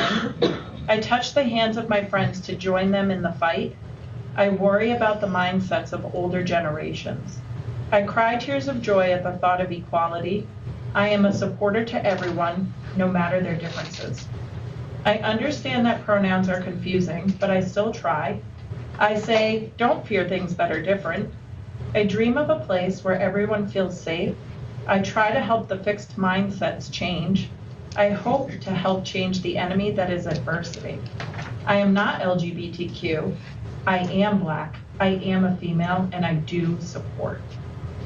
These pieces created by these students show intense bravery and their desire to want to fit in and be treated equally, and that each and every one of our students here is unique, and we need to raise them up for that, not push them down. Thank you. Thanks, Jennifer. So Judy and I didn't prepare formal remarks, but we are also here to thank Denny and Beth. The DSEA and Judy and I have worked with them all year long, and we want to celebrate and congratulate them on a year that has shown us that they have brains, they have heart, they have soul, and they have strength. And we are so glad that they do have those things. So thank you on a year well done. Anybody else? Hi, I'm Anna Scott Johnson, and I'm from Sherborn, and I'm a DS grad. I graduated in 2020, as my mom said. I just wanted to thank the committee for their DEI work and urge them to continue. When I was in the high school, we had some instances of hate crimes, and how that was handled was people from those minority groups were put on stage to say how they felt, which just felt like an interesting response. So I hope that we can keep working towards how to respond better and how to make these never happen. So that shouldn't have happened to begin with, and just hopefully we can handle that better. Thank you. Thanks, Anna. Anybody else? Hi, I'm Kim Phelan. I've been teaching here for 17 years, U.S. History and Civics. I was military before this, 15 years in the Army. We were doing DER in the Army long before I came here to DS, because you can't understand and work together with people who are different than you unless you can understand them. And that's the most important part of the DEI work that we're doing, is helping kids to understand the world beyond DS, the world beyond their own personal identity, their own personal body. If they can't understand that, they're not going to be able to be active in our democracy. They can't be productive citizens. I can't tell you how important this work is, and we really appreciate the support for it. Our kids need it, they know it, they recognize it when they see it, and it's something that we need to keep doing. And thank you. Thanks, Kim. Maggie. I have had a request from a citizen to read a statement on her behalf tonight in community comments. So just reading the statement. I'm Bethany Burke from Dover, Claybrook Road. Thank you for this opportunity to speak. First and foremost, I extend my sincere congratulations to the newly elected members of the school committee. Your victory is a testament to the trust and confidence that our community has placed in you. I trust that you will bring your passion and dedication to the important task of shaping our education system for the better. During my campaign, I had the privilege of engaging with numerous individuals who shared concerns and aspirations for our schools. I listened attentively and feel it is my duty to convey the valuable information I have gathered from these conversations. One recurring concern expressed by constituents is the need to find common ground on DEI initiatives. While we all recognize the importance of fostering a diverse and inclusive environment, there is genuine apprehension that some initiatives may silence diverse perspectives or exclude differing viewpoints. To address these concerns, we must engage in open and respectful dialogue, ensuring that our DEI efforts remain inclusive and respectful of all voices in our community. Another significant concern raised by parents and constituents is the preservation of academic rigor. They fear that the resources and attention that are being devoted to social emotional learning, culture responsive teaching, and data-driven systems may divert our focus away from core subjects. Striking a balance that allows us to provide well-rounded academic education while addressing unique needs of our students is paramount. Transparency emerged as yet another crucial issue. Many constituents expressed a desire for clearer communication regarding curricular changes and school committee decisions, particularly in areas such as safety policy and health education. By enhancing transparency and fostering open lines of communication, we can build trust and ensure that parents are well informed about matters that impact their children's education. Lastly, the safety of our schools was of utmost concern. Parents rightly seek reassurance that our schools provide secure and nurturing environments for their children. We must prioritize the implementation of comprehensive safety measures, including proactive bullying prevention, robust mental health support, and thorough emergency preparedness plans. In conclusion, I offer my sincere congratulations once again to the newly elected school committee members. Together, let's find common ground on DEI initiatives, maintain academic rigor, enhance transparency, and prioritize the safety of our schools. Despite our differences, we share a common goal of providing the best education for our students. We have more in common than what sets us apart, and with open minds and hearts, we can easily bridge the gaps that divide us. Thank you.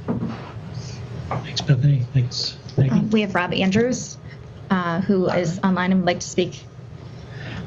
Can you hear us? I can't see you guys or hear you, but can you hear me? Well, I can hear you a little bit, but can you hear me? Yeah, hang on, Mr. Andrews. Let's see if I can get you on. Can you try speaking again? Can you hear me now? I can hear you, but we're trying to get you on the overheads. Say hello. I'm happy to just start reading if you want, for sake of time. I know how busy you guys are. Okay. Yeah. We'll do the best we can. Speak as loudly as you can. All right, great. So thank you, everyone. Many of you know me. I sent this via email, so if folks want to understand a little bit more, that's fine too. I find it such a blessing to be able to live in Dover. I'm speaking today because after the last few school board elections, I feel that I have to speak up. It is clear outside interests or national politics or something has taken hold in our towns. Misinformation about our schools, coupled with anger and fear about the quote other seems to be motivating a small minority of our neighbors. I am unsure of the motivation, but in such a small town, I hope we can try to build a more civil communication between all of us. I know as a two-dad family, our very existence seems threatening to some.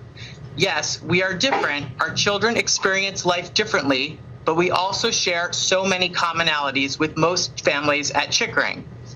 I have been incredibly proud that my children have had educators who acknowledge our family as a possibility in the world, because it's just the truth. We exist. I am proud that Chickering formed a Rainbow Club. My sons have zero interest in joining it, but I can imagine what its existence would have done for my self-worth as an elementary school student if my principal had made that choice. Times were different in the early 1980s, though. Research shows that LGBT youth have a higher incidence of suicide than their peers. The work that our schools are doing to be more inclusive saves lives, many of your children's lives, but more important, our neighbors' children's lives. I understand that there has been some fiery rhetoric at past school board meetings over the past year. As I near 50, I've heard this all before, and although it hurts, I can handle it as an adult. But I think about my friends' children who are just trying to figure out who they are in the world. Those children who have yet to experience the hate-filled rhetoric so close to home. What do they think when the beautiful and resource-rich community such as ours has members telling them they don't belong? Not just what we say, but how we speak impacts our children, and not just children in the abstract, but our town's children. The ones we see riding their bikes to the library to get hot cocoa, the ones who wash our cars at the townhouse, the ones who play for our entertainment, the ones who win sports tournaments bringing us hometown pride, and the ones who get those outstanding scores on standardized tests that makes our property value rise. They hear how we as adults talk to each other and treat each other. I know that many people in town are concerned with cultural shifts happening around us. In many ways, I am too. Perhaps not for the same reason or the same shifts, but I have empathy for those fearing the unknown and how it will impact our children. With that said, remember where we live and who we are as a community. We have to treat each other better, even if we disagree. We have to trust each other and trust our educators more. Many of our school leaders, elected and hired, are our neighbors, not radicals or fascists lurking behind our social media feeds. We have to do better for ourselves, and we have to do better for our children. If you hear something that sounds absurd, it probably isn't true. Our kids are listening to us and need better than what we have just witnessed this past year.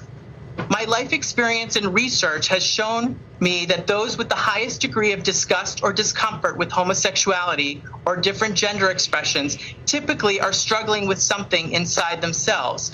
I will give some grace to those who have said some hateful things because they are most likely struggling with something in their own lives. But we have to do better.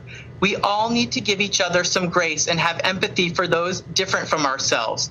We only learn more about ourselves when we encounter the richness of what humanity has to offer. Our own beliefs solidify when we encounter difference. I know in a public school, our children will encounter many ideas that are not necessarily compatible with those espoused by our own individual families. Some from teachers and many from peers. It's hard as a parent to give up control and let our children have these unscripted encounters.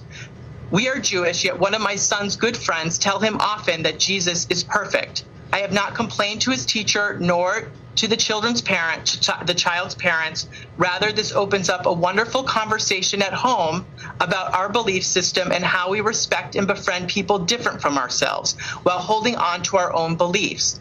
This is the gift of a public school. It allows for my Jewish son with gay dads to befriend another child who clearly loves attending church with her very large Catholic family.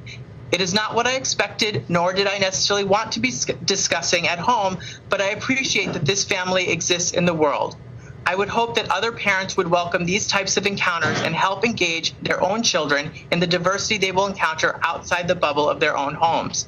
My son and my family are enriched by this diversity that exists and is celebrated at our public school. I applaud the educators who have to manage this diversity and all of the cultural differences that a public school affords. As a former educator, there is no amount of training that can prepare you for managing these types of encounters. But I can tell you from experience, Chickering leaders either do it well or have the humility to seek help to make sure that all children feel welcome. Thank you to the school board for supporting the efforts to support all of our children from all of our backgrounds.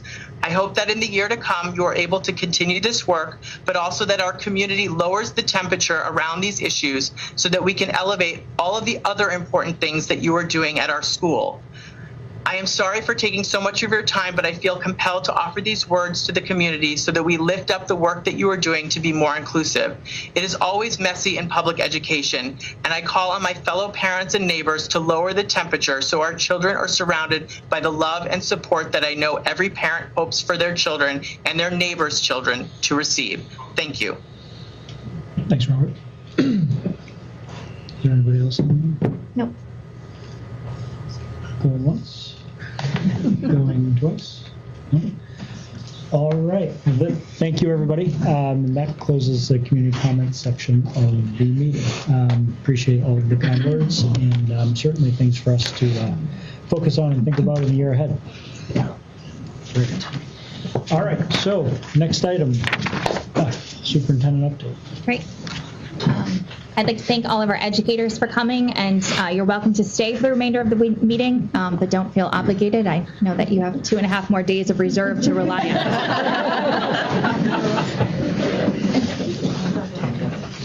on. Nobody wants the superintendent's report.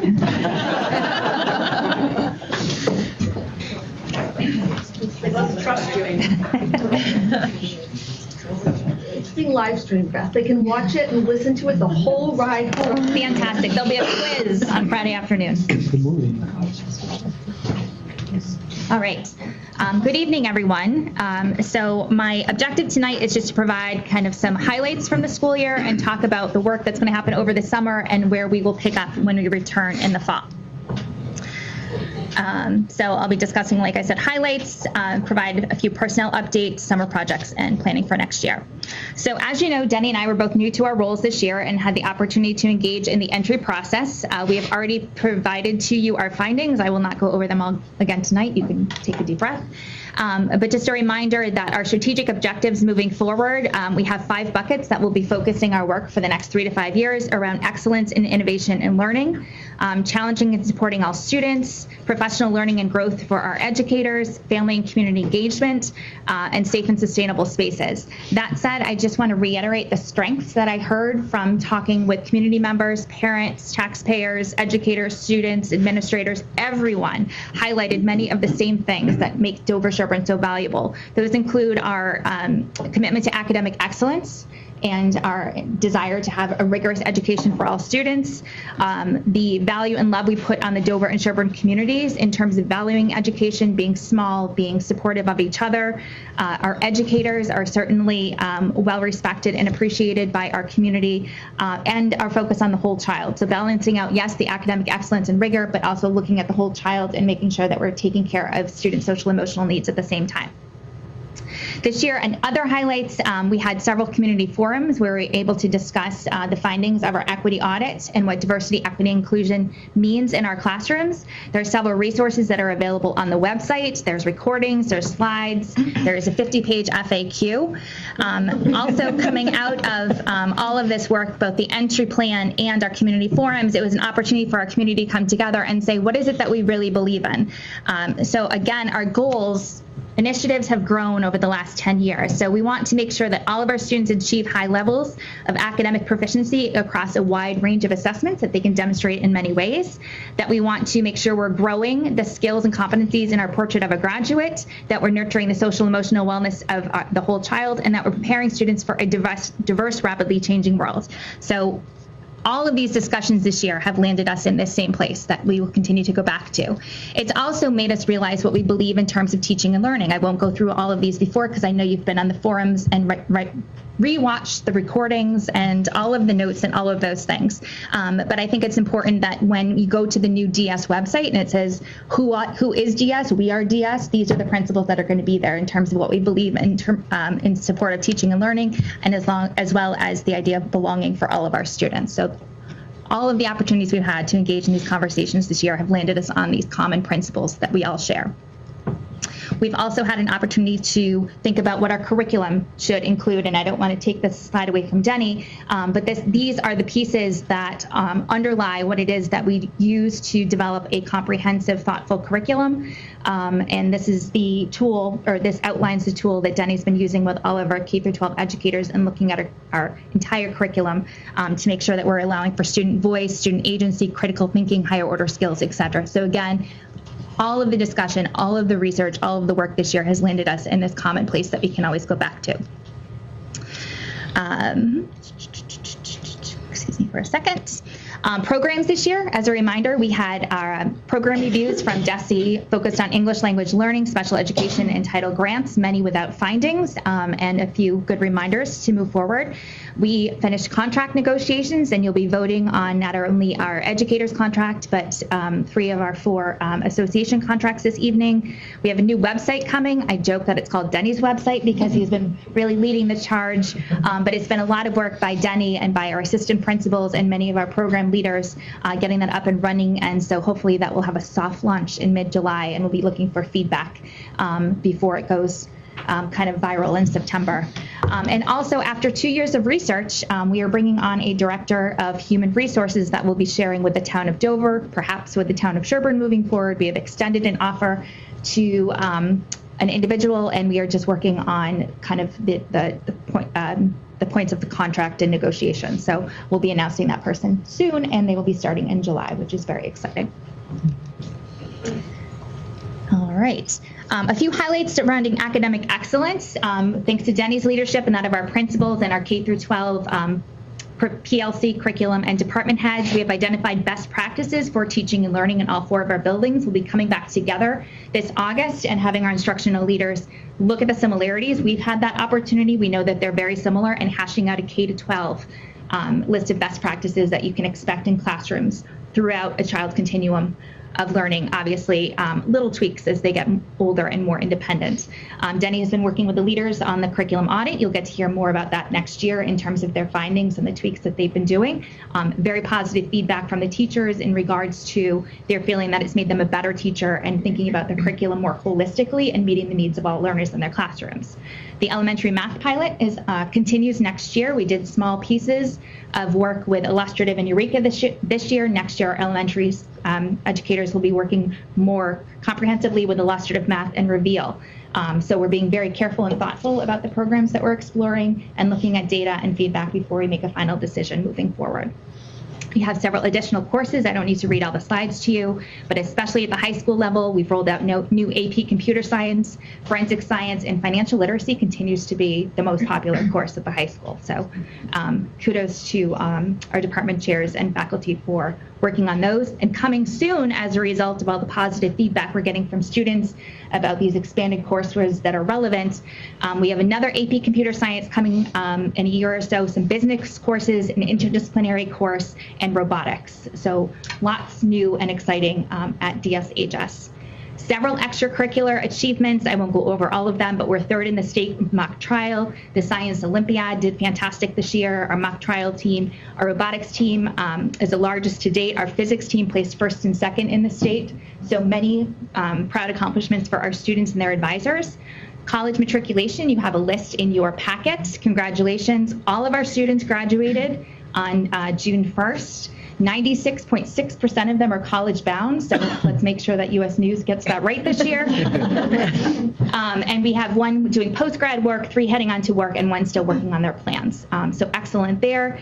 85.5% of our seniors got into their top 3 schools, which is very typical. If you look at a 10-year average, we usually average 87.7 getting into their top 3. This year is 85.5, not much of a variation. But if you'd like to spend some time with Mr. Smith at the high school, he will tell you that during the pandemic and coming out of the pandemic, colleges over-enrolled because they weren't sure who was actually going to come. And so now schools are under-enrolling because they have such large classes that are going to be juniors and seniors, they don't have the space. So that probably explains that fluctuation. But our kids continue to be able to do whatever it is they want to do, whether it's a gap year, go to their the college that's the best fit for them, etc.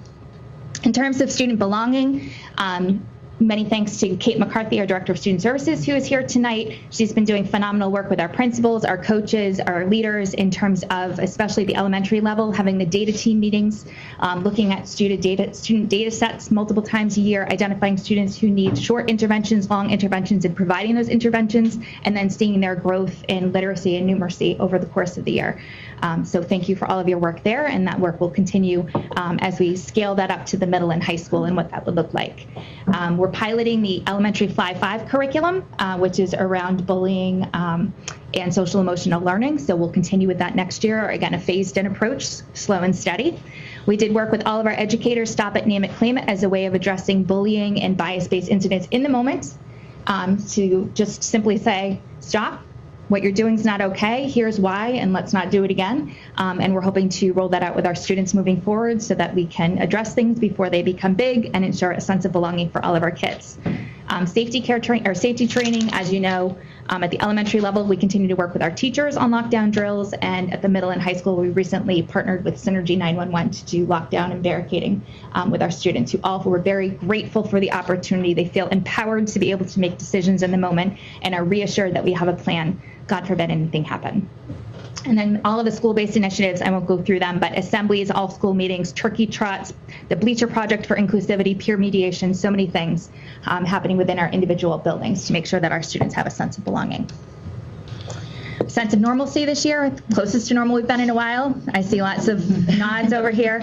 No masks, normal schedule, getting together, field trips, Broadmoor, Hale, MFA, JFK Library, Spain. Washington, D.C., we had 2 different groups go. Our athletic program continues to be phenomenal in all of our sports. And as you know, our spring teams continue to win. We have, I think, was it boys tennis out there right now? Or girls tennis? Girls tennis. Boys tennis was yesterday. They won, so they're continuing. And then we have boys and girls lacrosse continuing. So many championships, so many all-star athletes, and also opportunities for our captains to engage this year in leadership training about a number of things, both leadership skills as well as hazing, as well as inclusion and equity training. Fine and Performing Arts, I know you've been to all the shows, Showstoppers, it's like going to Broadway on a discount, but SpongeBob, Music Man, One Act Plays, Radium Girls, so many concerts, Chocolate Cafe. Our kids have phenomenal opportunities thanks to our educators. Personnel updates, I won't go through all of them, but our building leaders have been busy hiring for all of our new positions, so congratulations on bringing in a new batch of phenomenal educators and support staff. I've had the opportunity to meet all of them as kind of their final stop, and I just get more excited every time I meet a new person. Summer projects, what's happening this summer? After Friday afternoon when everybody disappears, the rest of us will be here. Denny and I will be working a lot on the strategic planning. Again, we have those 5 buckets. We worked with our leaders to identify some initiatives, key initiatives under those 5 buckets. We need to kind of hash them out and make sure they're in a manageable timeline, work with our leadership team during the retreat, and then bring them back to you for the final strategic plan in September. We have our educators engaging in multiple workshop days this summer, individually in teams, on anything related to the school improvement plans you've already heard about. Kate is busy working with her special education team, converting all of our special education data and IEPs into Aspen and rolling out a new IEP format and process. So Kate's going to be busy this summer, but thank you for your efforts. And then Dawn has lots going on in terms of facilities. Chickering, we have classroom floor replacement, fire control panel upgrade at Pine Hill, the kitchen floor replacement and energy management system upgrade, the region, the high school floor replacement. The link was bathroom renovation. You all saw the tile last week. And the middle school library renovation project thanks to the flood. So, and I'll call that the middle school renovation restoration project because there's also work happening in other areas other than the library. Great. Classrooms. Insurance claim. Yes. So Thank you, Dawn, for doing that work. So next year, we will have a district strategy, which will inform superintendent and district goals. They'll be tied into the school improvement goals that you've already seen drafts of, which will continue as the calendar task force, which has already had 2 meetings and has some materials prepared to send out to the larger community when we come back in September. We're going to continue to work on communication and transparency. Our website, Denny's website, will be key in that, but making sure that we are providing information about all of the academics and academic excellence that we do, as well as how we support kids and include them for a sense of belonging. We have space audits happening at the high school and the middle school as we are running out of space and need to be creative, and that will then happen at Pine Hill too, which, as you know, Pine Hill is a beloved school, but may need a little extra TLC in the next 10 years or so. And we'll also be finally trying to unmingle all of the data around start times. In came the pandemic, so it's hard to decide and determine what caused what and what didn't cause what, but we'll do the best we can next year, both looking at data as well as getting feedback from our families and educators. So that's what I have on tap. And lastly, because kids, it's touching that all of our teachers were here this evening. So I just want to take a few moments to recognize all of the people who give their heart and soul each and every day to the Dover-Sherborn Public Schools. It doesn't just take one village to raise our students. In the case of Dover-Sherborn, it takes 2. Many thanks to our administrators, administrative assistants, athletic staff, bus drivers, business office, counselors, custodians, Dita, Sheeta, drama production crew, educational assistants, facility folks, food service, groundskeepers, IT team, librarians, nurses, school committee, special educators, specialists, substitutes, and teachers that make it happen. All of those people got us to this point in this year, and I just want to say thank you. At the opening day assembly in August, I reminded our pre-K through 12 faculty of the reason we do this incredibly challenging and extremely rewarding work, because kids. Kids are inherently happy, innately curious, and instinctively creative. What better clients to have? Each child is a gift, an individual with a story, a student with distinct strengths and interests. I ask educators to listen to each of their students' theme songs, learn what motivates them, engage them in deep learning, celebrate their successes, and capture endless moments of joy throughout the school year. They did not disappoint. I want to thank everyone I listed for keeping kids at the center, for working to ensure all students feel a sense of belonging, have opportunities to achieve at high levels, and graduate prepared to navigate and thrive in a diverse, multicultural world. While this work has not been easy, we have done our best to balance academic rigor with inclusivity and kindness. Both are possible and both are necessary.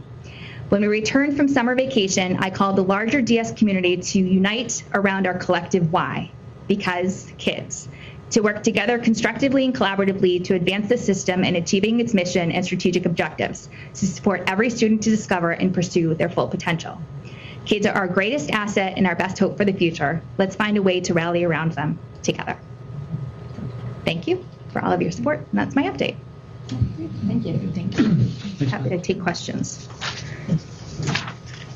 Questions? It's not a question as much as a comment. Go for it.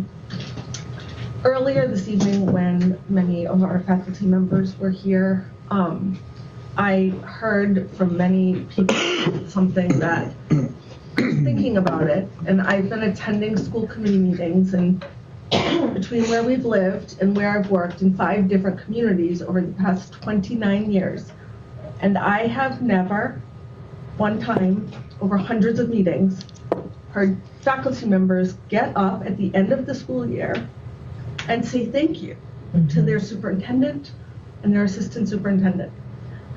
I've never heard that happen. And this is the end of your first year, Beth, and your first year, Denny. And I think it is exceptionally unusual that 2 first-year chief school administrators would have that level of gratitude and appreciation, particularly at the end of a difficult year, at the end of school contract negotiations, when oftentimes nerves are frayed, feelings are bruised, people are in different places. And I appreciate how much you thanked everybody else, and I just need to say a huge and very deep thank you to both of you. And that's not to say that as a school committee person, and I don't want to speak for everybody else, this isn't to say oh, we just yes you to death. for all the things that you might want to do. I think that we are, as a collective, we're pretty critical, and Dawn has been sitting at hundreds and hundreds of school committee meetings as a member and an administrator in our school district for a long, long time. I am astonished and really, really happy and grateful for everything that you guys have done this year. Thank you. Thank you. Anybody else? No? It's clear you've figured out a way to invent the 8th day of the week to be able to get all of that done. My goal this However, summer is I to don't know find how a you way fit to that in the sleep. budget, but That's free. You invent an extra 24 hours. thank you for that update. It's a nice summary of everything that has been achieved and is sort of on the docket here. Clearly, things are not stopping come Friday afternoon. So, thank you. Thank you. Any other questions, and then we can move on? No? Great. So now we go into the voting and sort of review side of this meeting here. Just for new members, we don't ever vote as a joint school committee. That's just sort of a meeting itself. We do votes by the individual school committees, so there's going to be a fair bit of administrivia in moving things around to different teams to do the reviews and votes. But bear with me, bear with us, and we'll get through it. So the first is the second read on the Pine Hill Family Handbook for the Sherborn School Committee. So the revisions were included in the packet. It was primarily just an update to the faculty members. And I guess I'd ask if anybody had any questions or comments on what was included in the package or after reading the full material. Just to clarify, the updates are on page 2 of the packet, and the current website, the current handbook is the one that I found on the website today. Correct. I have the silliest remarks, and they might have already been updated. I think page 7, and maybe this is on purpose, still notes that during COVID, all school meeting will be on Zoom. Maybe that's fine to leave in. Just wanted to note that. And I think page 38 needs to be updated for the current school committee, but I think that's all I could find. Okay. And you may want to leave page 7 in, because who knows what the future brings, but we're all in it together. Might jinx it. Thank you for that. Thank you. So I guess with Dr. Brown's initial proposals as well as those changes. Right. So with those changes as well as Dr. Brown's proposal, I'd open a motion to approve the handbook with the proposed edits as well as the edits that are summarized in the proposal in the package. So this is for Sherborn to vote only. For Sherborn. Yeah. Yep. Christine Walsh, second. Christine, second. Any discussion? Nope. All right. Can I vote? I didn't get a packet, so I haven't read it. Can I vote anyway? Because I trust Christine's edits. Or you could abstain. Or you can abstain. Yeah. Yep. So who made the original motion? It has to be, you are our Sherborn person. Okay, never mind. I'm a Sherborn person. Most days. So yes, you can either abstain or vote in favor. I don't know. We did discuss the package during our original meeting in the first read, so the only changes from that would be from what Christine has kind of summarized. So Christine is seconding the motion. All in favor? Aye. And that's it. So Great. unanimous without Amanda. Great, thanks. Great. Judy, for the middle school and high As school. we're sitting here, I'm thinking, I'm going to be up next. And I hadn't realized that until you said, may I have a motion? But luckily, I've actually read all the changes. We got the first read on the high school, and we got at our last meeting, the middle school, we got a flavor for what the changes are. So I guess my question to the region is, let's start with the middle school handbook. Questions, issues, anything anyone wants to change, things needs to be changed. I have to say, I think Maggie was on the committee that was working on this, and they did a masterful job. Thank you, Maggie. Am I right about that? Yes, but I didn't, don't thank me. So, no. Colleen had a question, though. Who? Colleen. Oh, Colleen. Hi. Thank you. Hi. I had a question. I wasn't there when the first read was done, so the role on page 18 of the handbook, it has the role of fact fluency for students. That section has been removed. I was curious about the reasoning behind it. There's a role of reading for middle school students, followed by the role of fact fluency for students, and the fact fluency for math has been removed. I'm wondering if that's the thinking. If anybody knows the thinking behind Do you that. want me to? Why don't you speak? Okay, so in middle school, often there's an expectation that students do independent reading as well as reading for whatever novel or book that they're reading in class. They no longer assign fact fluency for math facts at the middle school level. It's more integrated into whatever their math homework is, so they felt that was kind of outdated and therefore took it out. Okay. Okay, good. Yeah, thank you. Any other questions? Okay, then may I have a motion to approve the revisions to the Dover-Sherborn Middle School handbook? Randy Sharon, so moved. Second? Colleen Burt. Colleen Burt, second. All in favor? I think that's unanimous. Thank you. Okay, now let's move on to the high school handbook, which we had at our last meeting, and I think John Smith gave us some information about the changes. Are there any, oh, I forgot to ask if there was discussion on the motion. Sorry. Is there any questions or discussion on the changes to the high school handbook? Sorry, I didn't look over there. Okay, so then may I have a motion to approve the changes to the Dover-Sherborn High School handbook? Mark Healy, so moved. Can I have a second? Angie Johnson, second. Is there any discussion? No, hearing none. All in favor? Please.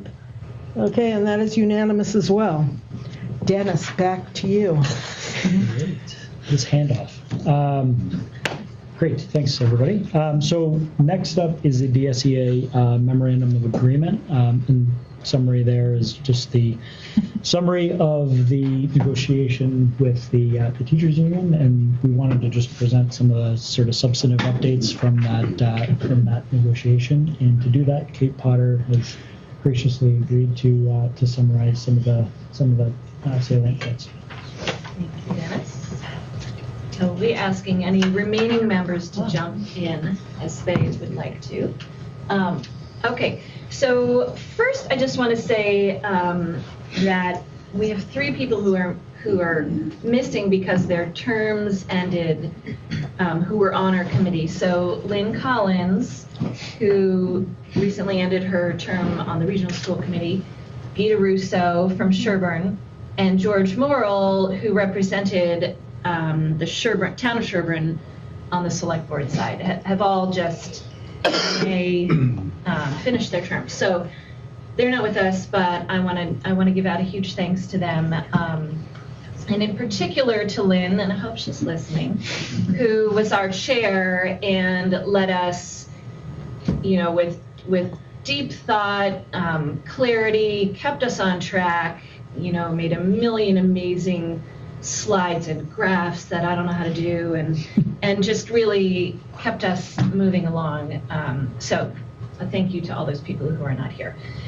And then next I want to say, but just real quick, this is my 3rd time being on the school committee end of contract negotiations.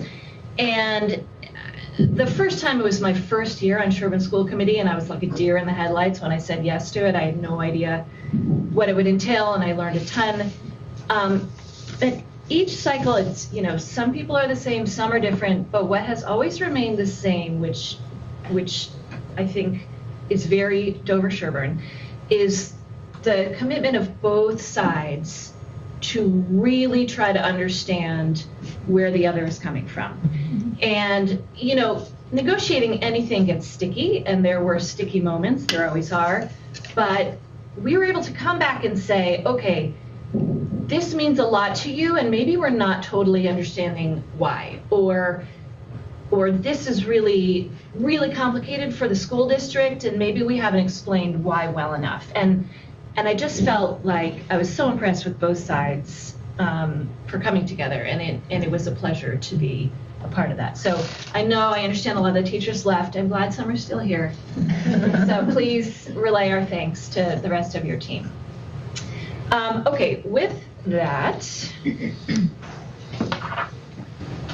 our guiding principles were to provide a fair and equitable increase to our educators, to remain competitive with our agreed upon comparable districts, of course, to maintain all of our amazing programs and services, to respect the town's finances, which is tough. I was just talking about, you know, we have Dover and Sherborn. The two select board members really helped both groups understand the money side of it.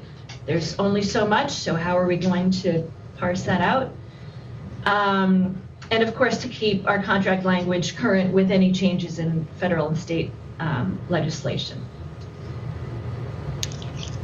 Thank you.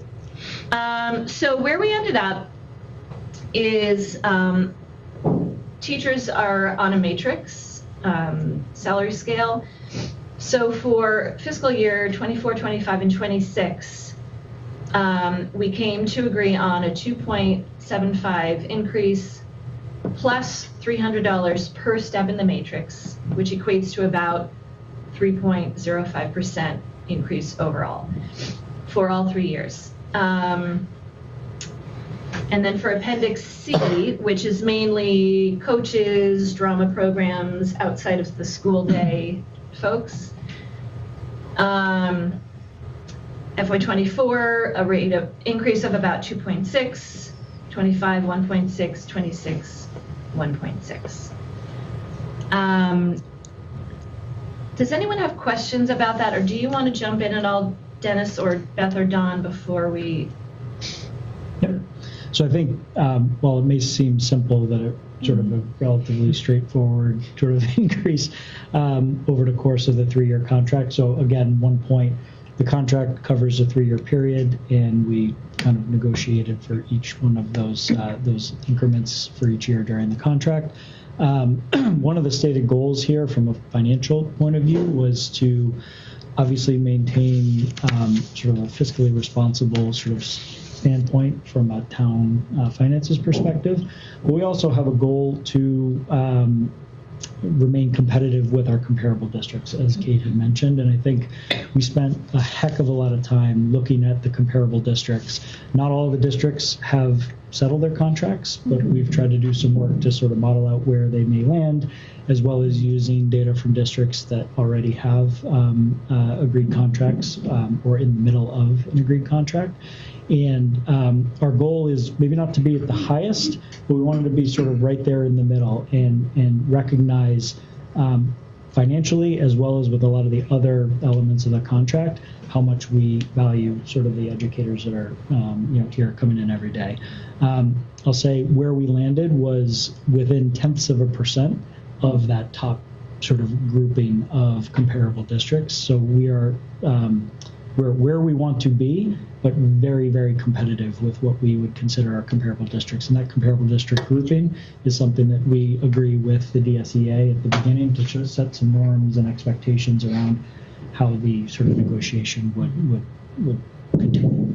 So I think from a financial terms perspective, I think it kind of made sense in the context of how we built the budgets. The budgets, a lot of them had already started rolling through the various committees and approvals, both within the committees here as well as in the towns. So we had sort of established sort of a kind of general range. Things are getting tight with inflation and other kinds of things, so we needed to kind of make sure that we took a lot of different factors into consideration. So. Yep, thank you for adding that detail. Any questions on that before we move? I think the next slide helps explain it all. Okay.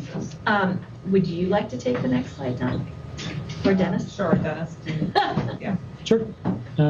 So the base salary for all districts in FY23 is $22.9 million.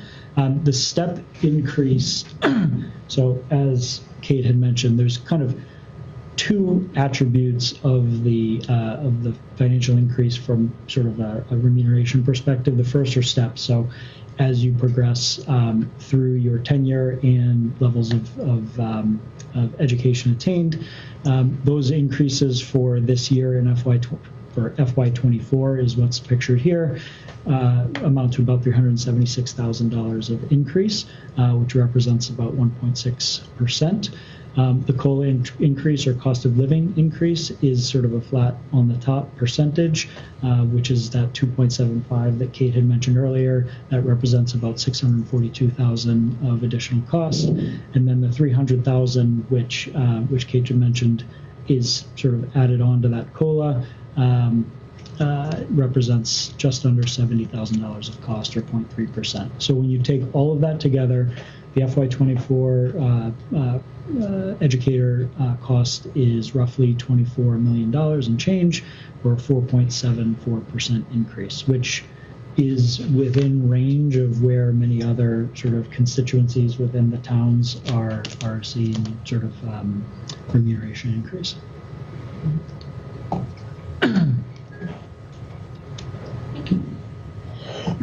One other kind of point that I'll mention, there's on the agenda, you'll see a lot of different contracts that have gone through. This is just focused on the educator contract. We'll go through some of the finer points on some of the other contracts as well. So we're kind of talking about educator specific. That's a good point. Any questions on that? Okay.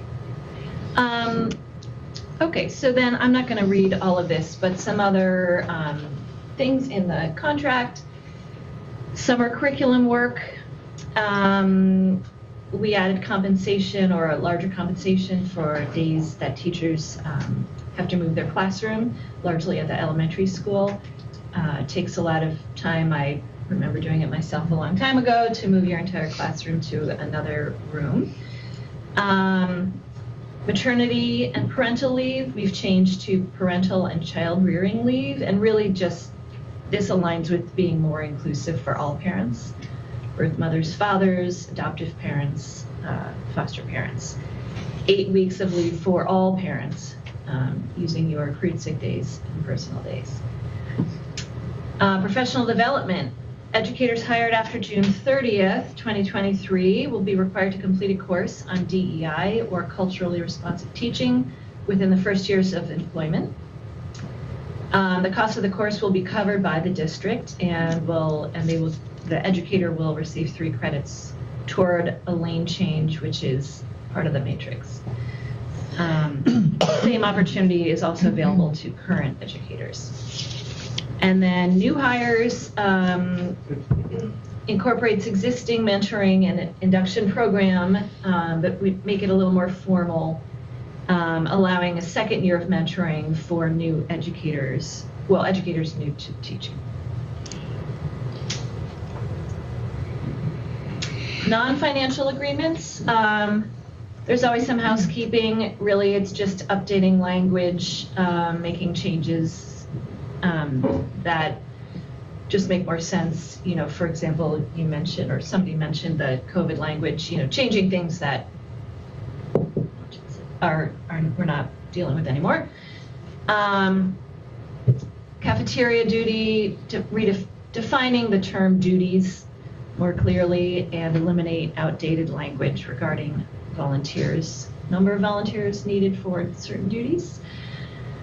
Article 16, textbooks, really just reflects an update of current teaching, that it's not just textbooks, it's instructional materials. There are a lot of things online now that we are renewing. And then salaries, loss of prep time, we changed that to planning and non-teaching time, so clarify the language around elementary loss of prep time.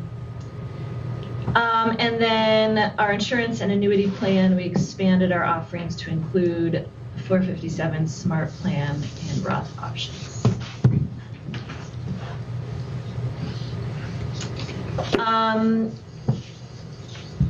We have a memorandum of understanding to work with the educators on a joint advisory committee on special education, which we were calling JAXI.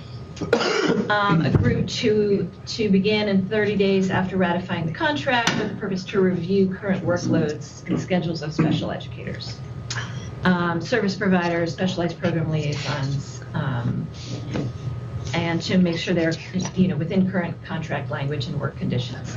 The committee will meet at least twice a month and complete their work no later than end of February 2024.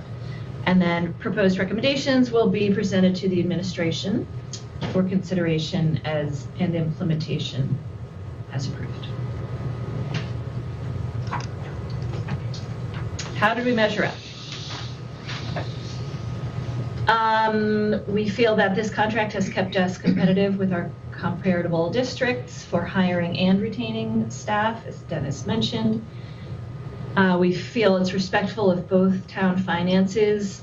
Neither town had any appetite to have an override to make this contract work, and we were able to do that.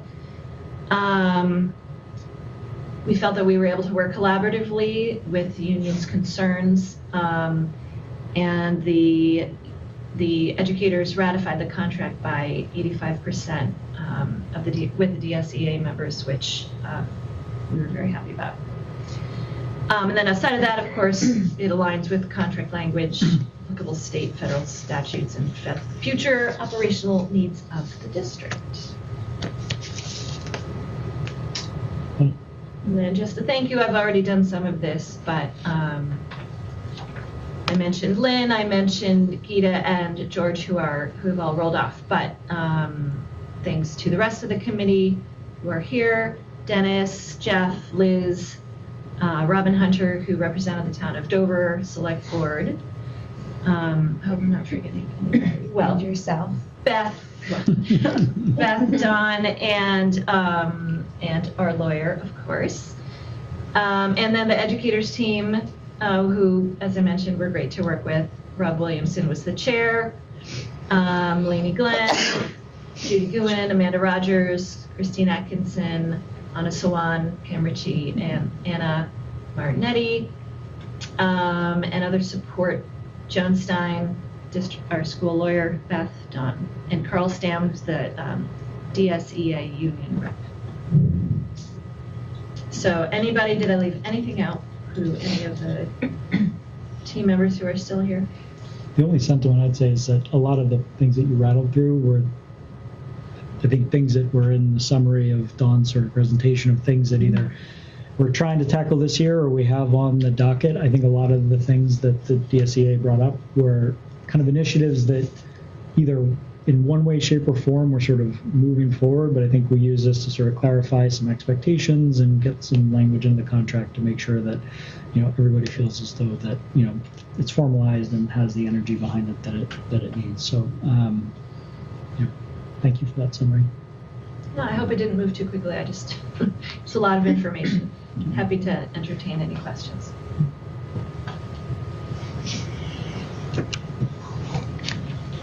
Okay. I just have one comment. We can stop, Jenny. I've said this a number of times this evening. I do this work for a living. I'm an employment lawyer, and it's unusual that the two sides to collective bargaining, after having bargained for a year, come together in this kind of a, as Judy Guin called it, kumbaya moment, is really special. And it really speaks to the collaborative work that the committee did, and how it's not easy, but you guys must have done a really spectacular job. And so thank you. Thank you. Well, and I have to say, it was very much coming from both sides. So we felt really lucky to work with this team of educators. And I think, it wasn't always kumbaya, but it was always respectful. It was always kind. And we tried really hard to get to a place of understanding. And so, Agreed. So just a little bit of administrivia here. So what we're voting on tonight is a memorandum of agreement. That's not the actual contract. I'm going to kind of give a wave cap, and if there's anything that I missed on, maybe you can kind of clarify. So that sort of summarizes all of the salient points in a contract. We'll be working through to actually get the contract papered and then signed. I think the chairs for each one of the committees. Right, we'll be the signatures, yeah. All right. And that will happen in due course. But I think feels good to be kind of coming out of the school year and into the next with a contract that sets us up for huge success, I think, over the next couple of years and driving forward a lot of the good initiatives that we've talked about tonight. Anything, Dawn, sort of administrivia that? Right. No. So you're just approving or ratifying the changes that were agreed upon by the two working groups together. So you're just ratifying what they agreed to. Just one thing I left out is that the three people who I mentioned who rolled off all voted in favor of this contract. And typically, I will say both town select board members would be here tonight, but obviously George rolled off. Robin had planned to be here, but had a family medical emergency. But if they were joining us, they would be voting with each of the committees that they team up with. So Robin with Dover, and George would have voted with Sherborn, and then Sherborn's time to vote with the region, so George would have voted with the region. So just pretend like they're here and they're doing that vote, because that's typically how that plays out. So this is where we vote by school committee. Ready to go here. So we'll start with Sherborn. I'd like to request a motion to approve the DSEA Memorandum of Agreement as summarized by Kate Potter. Christine Walsh, so moved. Great. Second. Kristen Apperly, second. Thank you, Christine. Kristen. All in favor? Unanimous. Great. Thank you. Thank you. All right. Judy, do you want to take us for the region? May I have a motion from the region to ratify the memorandum of agreement between our three school committees and the DSEA? Colleen Burt, so moved. Can I have a second? Mark Healy, second. Okay. Any discussion? All in favor? Okay, that's a unanimous vote. And Liz for Dover. May I have the same motion for the Dover School Committee? Lisa Ferris, So moved. Second? Jeff Cassidy, second. Any discussion? All in favor? Any opposed? So that's motion carries with unanimous consent. Great. Thank you, everybody. Congratulations. You'll get the word back. Texting. We have 100% ratification.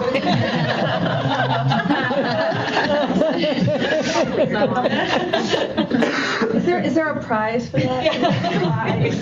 We don't know that, right? I know. Yeah, we don't. Yeah, you're right. I mean, I think that thank you guys, all of you, and also it's huge to be able to get a contract that allows us to move forward without overrides. That's a big deal in all of our communities, and stay competitive with other towns, because the reality is that there are not thousands and thousands of extra people banging down the doors to be teachers right now. And so it makes me feel much better to sleep at night to know that we're offering a competitive package to our educators, and hopefully that will encourage them to stick with us or come to us.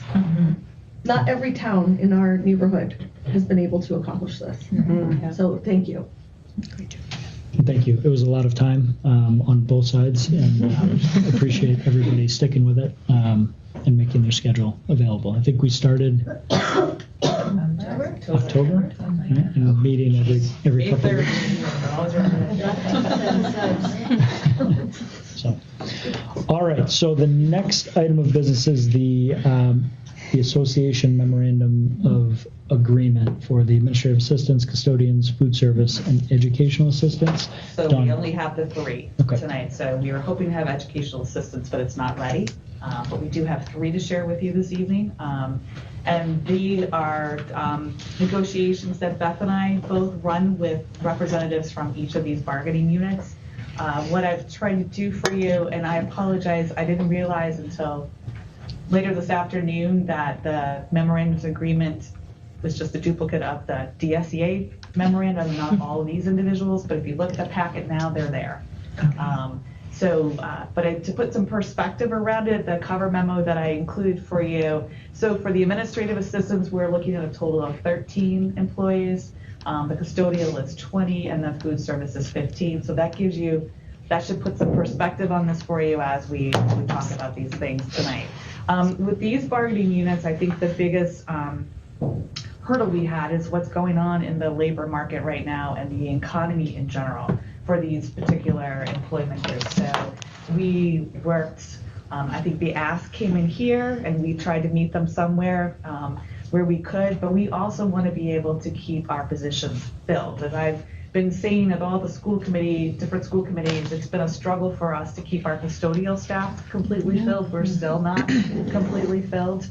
And so in all 3 of these, we were trying to make sure that our entry rate was attractive, but we also wanted to show value to those who've stayed with us and give substantial increases that would allow them to continue living with the high economic inflation, knowing that it may subside, but when you look at their starting rates, it's at that part where you may struggle with just the cost of living. So some of the numbers may look sort of large and the percentages may look large, but at the same time, you've got to put that in perspective of how many people we are providing this for. So on the administrative assistants, it's comprised of we have both 12-month employees and 10-month school employees. And with the agreed upon language, we upped their starting rates. You'll see them there. And we also gave, rather than a COLA, we gave a $1 increase, and that really reflected a little bit of the market adjustment to the starting rate. So they're seeing anywhere from 4.1 to 5.7% increase.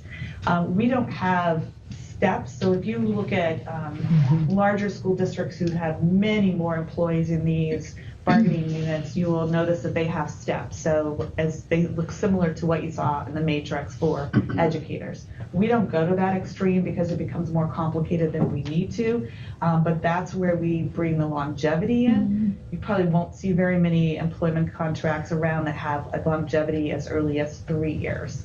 But to us, that's sort of our step. So we do 3, 5, 10, 15, 20. We're adding a 25 actually for the administrative assistants next year. And that's where we actually also were able to increase those amounts a little bit to give additional financial support. It's not built into the hourly rate, but it's a nice bump to your paycheck when that gets paid. So that is really basically the admin assistants were pretty straightforward. We increased our starting rate. And what we did once we settled with the educators, as you notice, we had almost like a 3% for year 1, year 2, year 3.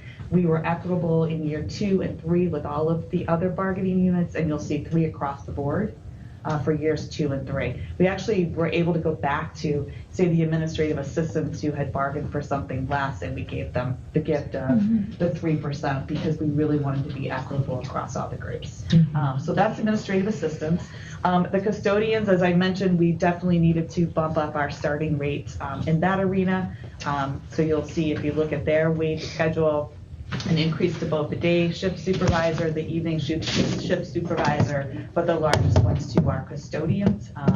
And then they themselves at that level, so it's really our evening staff who clean the schools in the night, are getting a $2 an hour increase. And we've also increased the shift differential. We did a lot of research on the shift differential, and the dollar is competitive. It's not the top, but it is competitive. And so what happens when they work the school shift hours, say 2 to 10 or 3 to 11, they'll get an additional $1 on every hour. But when they switch to the summers and work days, they don't get that $1. So that's the shift differential. They're seeing increases The head custodians are seeing increases from the range of 3.6 to 6.5, and our regular main custodian staff is seeing an average of 10%. And we doubled the longevity there. So that's a huge impact on an individual, but doesn't have a huge impact on our budget. So that's where I feel like we find the places where we can put dollars in their pocket that actually doesn't burden our budget. So that was the custodial. The food service, again, we cannot thank them enough. I think we have an excellent food service program here in all 3 schools. Participation has skyrocketed. Mainly, we provide good food, but also because of universal free lunch. So they are all working more than they did. We're producing many more meals than we used to. And we're lucky to have a very seasoned staff. And so we worked with them to make sure that we could retain them and they wouldn't want to go to another district. So for the food service, I think one of the key things that we did, and we only did this because we looked at area food service programs, and I couldn't really find that many that didn't have sort of paid time off. We don't have vacation really for our 10-month employees, but they work sort of they don't work a normal school day, a little bit shorter. If you think about the choppiness of their work schedule. So in order to make it more financially feasible for them, you will see other area school districts have sort of paid time off. And it usually corresponds with like the vacation, like they'll get paid February vacation, April vacation.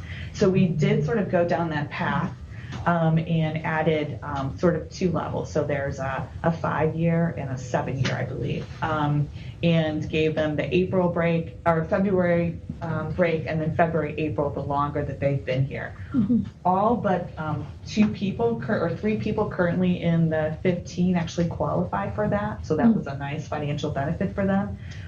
We have been working with the food service. If you remember, if you were here 3 years ago, we were trying to keep up with the increase in the minimum wage because that's sort of the level of where sort of our food service starting people are. So we did like $1.75, those 3 years. Luckily, we did that because it kept us at least in the game, right? But we had to continue to do that increase for them. So they're seeing an increase all in between the paid time off, a little bit of a boost in their longevity, and the increase in the starting rates of anywhere between 7 and 16%. Obviously, those on the lower scale are seeing a higher increase because if they qualify for an extra week, that means they're seeing the 16%. They have all already received their contracts, and I will say we're getting thank yous from the staff. So that obviously makes us feel really good. I think Beth and I, for the most part, it was sort of a pleasure to work with them. These 3, the EAs, we actually put forward a change to sort of the whole EA setup, and that's what's slowing this down. So when we do bring that forward to you, and it either will be, if we have some other items, we may schedule a special meeting. Otherwise, there's no problem for us to wait until you reconvene in September. You'll be looking at a 1-year contract because in it is a memorandum of agreement to sort of study what we wanted to do and sort of changing the classifications and spending more time and more collaboratively deciding how we go with that. So I think we're close, trying to get it in for tonight, but we will share it with you once we have it, and then we can vote the next time we're all together. But we are asking tonight for you to approve the 3 tentative agreements for the administrative assistants, the custodial, and the food service, which all encompass 3 years. Thank you for that summary. Any questions? Can we vote all 3? Do we have to do 6 or can we do 3? We can do it as a package. Yeah, Yes. that was my, We don't typically all have them, they sort of come in pieces, but tonight we have them all together. Thank you. And I'd just like to thank Dawn. I haven't found an 8th day in the week yet, but I do have Kate and Dawn and Denny near me. And when all of the balls are coming at me and I'm still trying to juggle the ones I'm aware of, Dawn always would say, time out, we need to do this. So thank you for keeping us on schedule and moving forward and doing all the research. I wouldn't have been able to do this without you, so thank you. My pleasure. This is my 3rd time doing this. Believe it or not. I just wanted to thank you guys. It sounds like you worked really hard to take good care of our people, and it's nice to feel good about stuff like this. So, thank you. Commentary? Questions? No? All right. Okay, so this will be another vote by committee. So Sherburne first. I'd like to request a motion to approve the tentative agreements for the administrative assistants, the custodians, and food service groups for each for a 3-year period. Christine Walsh, so moved. Thank you, Christine. Second? Kristen Aberly, second. Kristen, thank you.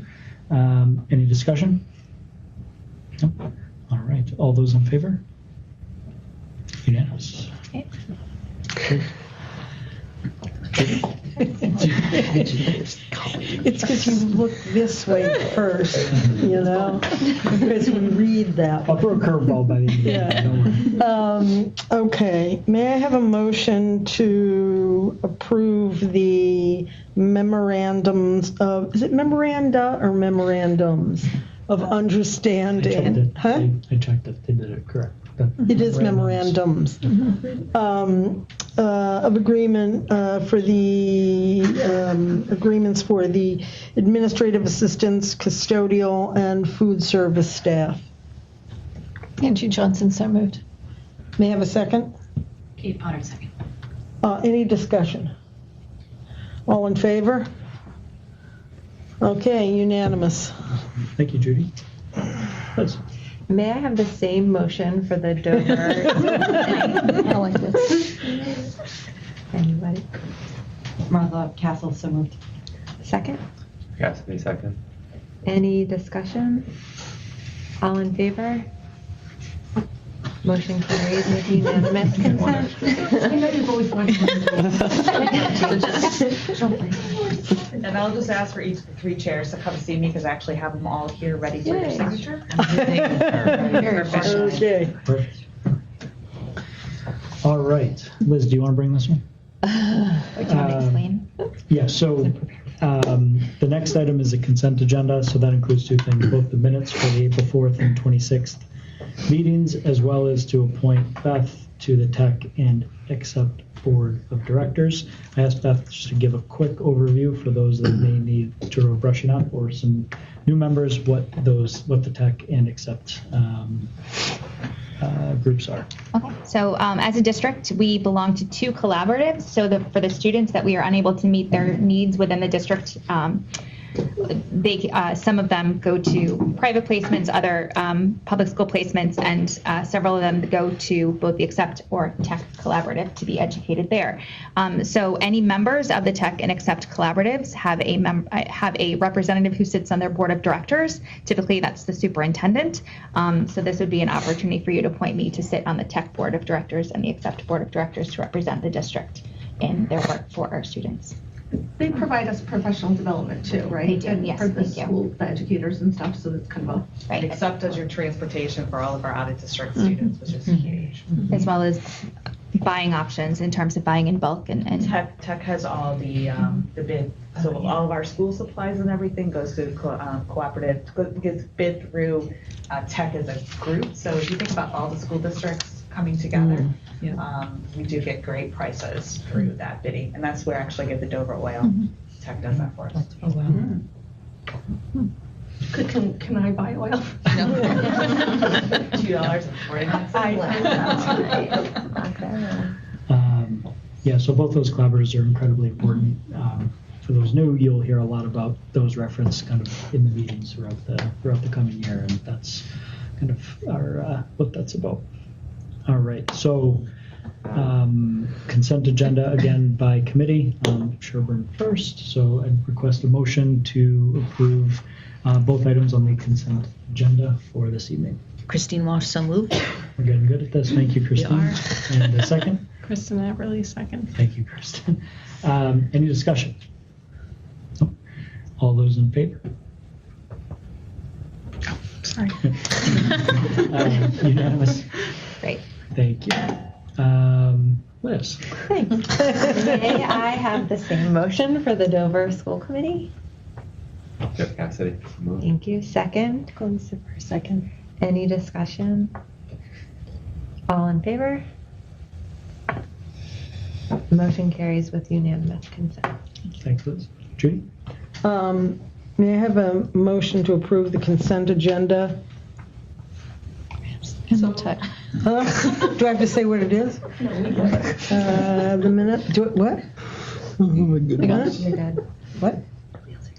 She's ready. She's ready. Yes. I think Meg's Yes, so moved. motion so moved. Oh, I'm losing it. You second? Kate Potter, second. Thank you. Any discussion? All in favor? Passes unanimously. Great. All right, a lot of work going on here. So, last item before we adjourn is just communications. So if anybody has any fancy dinner plans next year, make sure you check the school committee calendar. There's a lot of meetings out there. Fewer than this year. What's that? Fewer than this year. Really? Give it 6 months. But thank you guys for posting that up for us to take a look at. The matriculation report, pretty impressive. It's so amazing. It was so great. Amazing. Alaska Pacific, I want to talk to them. Yeah, no I don't know kidding. who you are, but I want to know all about it. And the international schools. If anybody wants to travel, we have friends in a lot of places now. And then the reason the package was so long, there were a lot of additional sort of materials, summaries about tech and except were in there as well. Good reads to kind of get a little bit more background on what those are and how we integrated with that. Anything else? No? All right. So I think we will. We have to move to adjourn. Unanimous. What is it? Do we need to vote to adjourn? All unanimously. Oh. Yeah. Unanimously agreed to adjourn at Seems silly to vote. 8:13. Yes. All right. Thank you. Thank you. Hello, outing. Yes. We all Thank you, everybody. Nice job. Good job, Dennis. All right, I'm gonna go get something to eat. I'm gonna pack up. I'm just gonna be hungry. Remember last year, our final meeting? Thank you. Was I there? I might have been there. Everything was there. Equity on it, probably. I was bracing myself.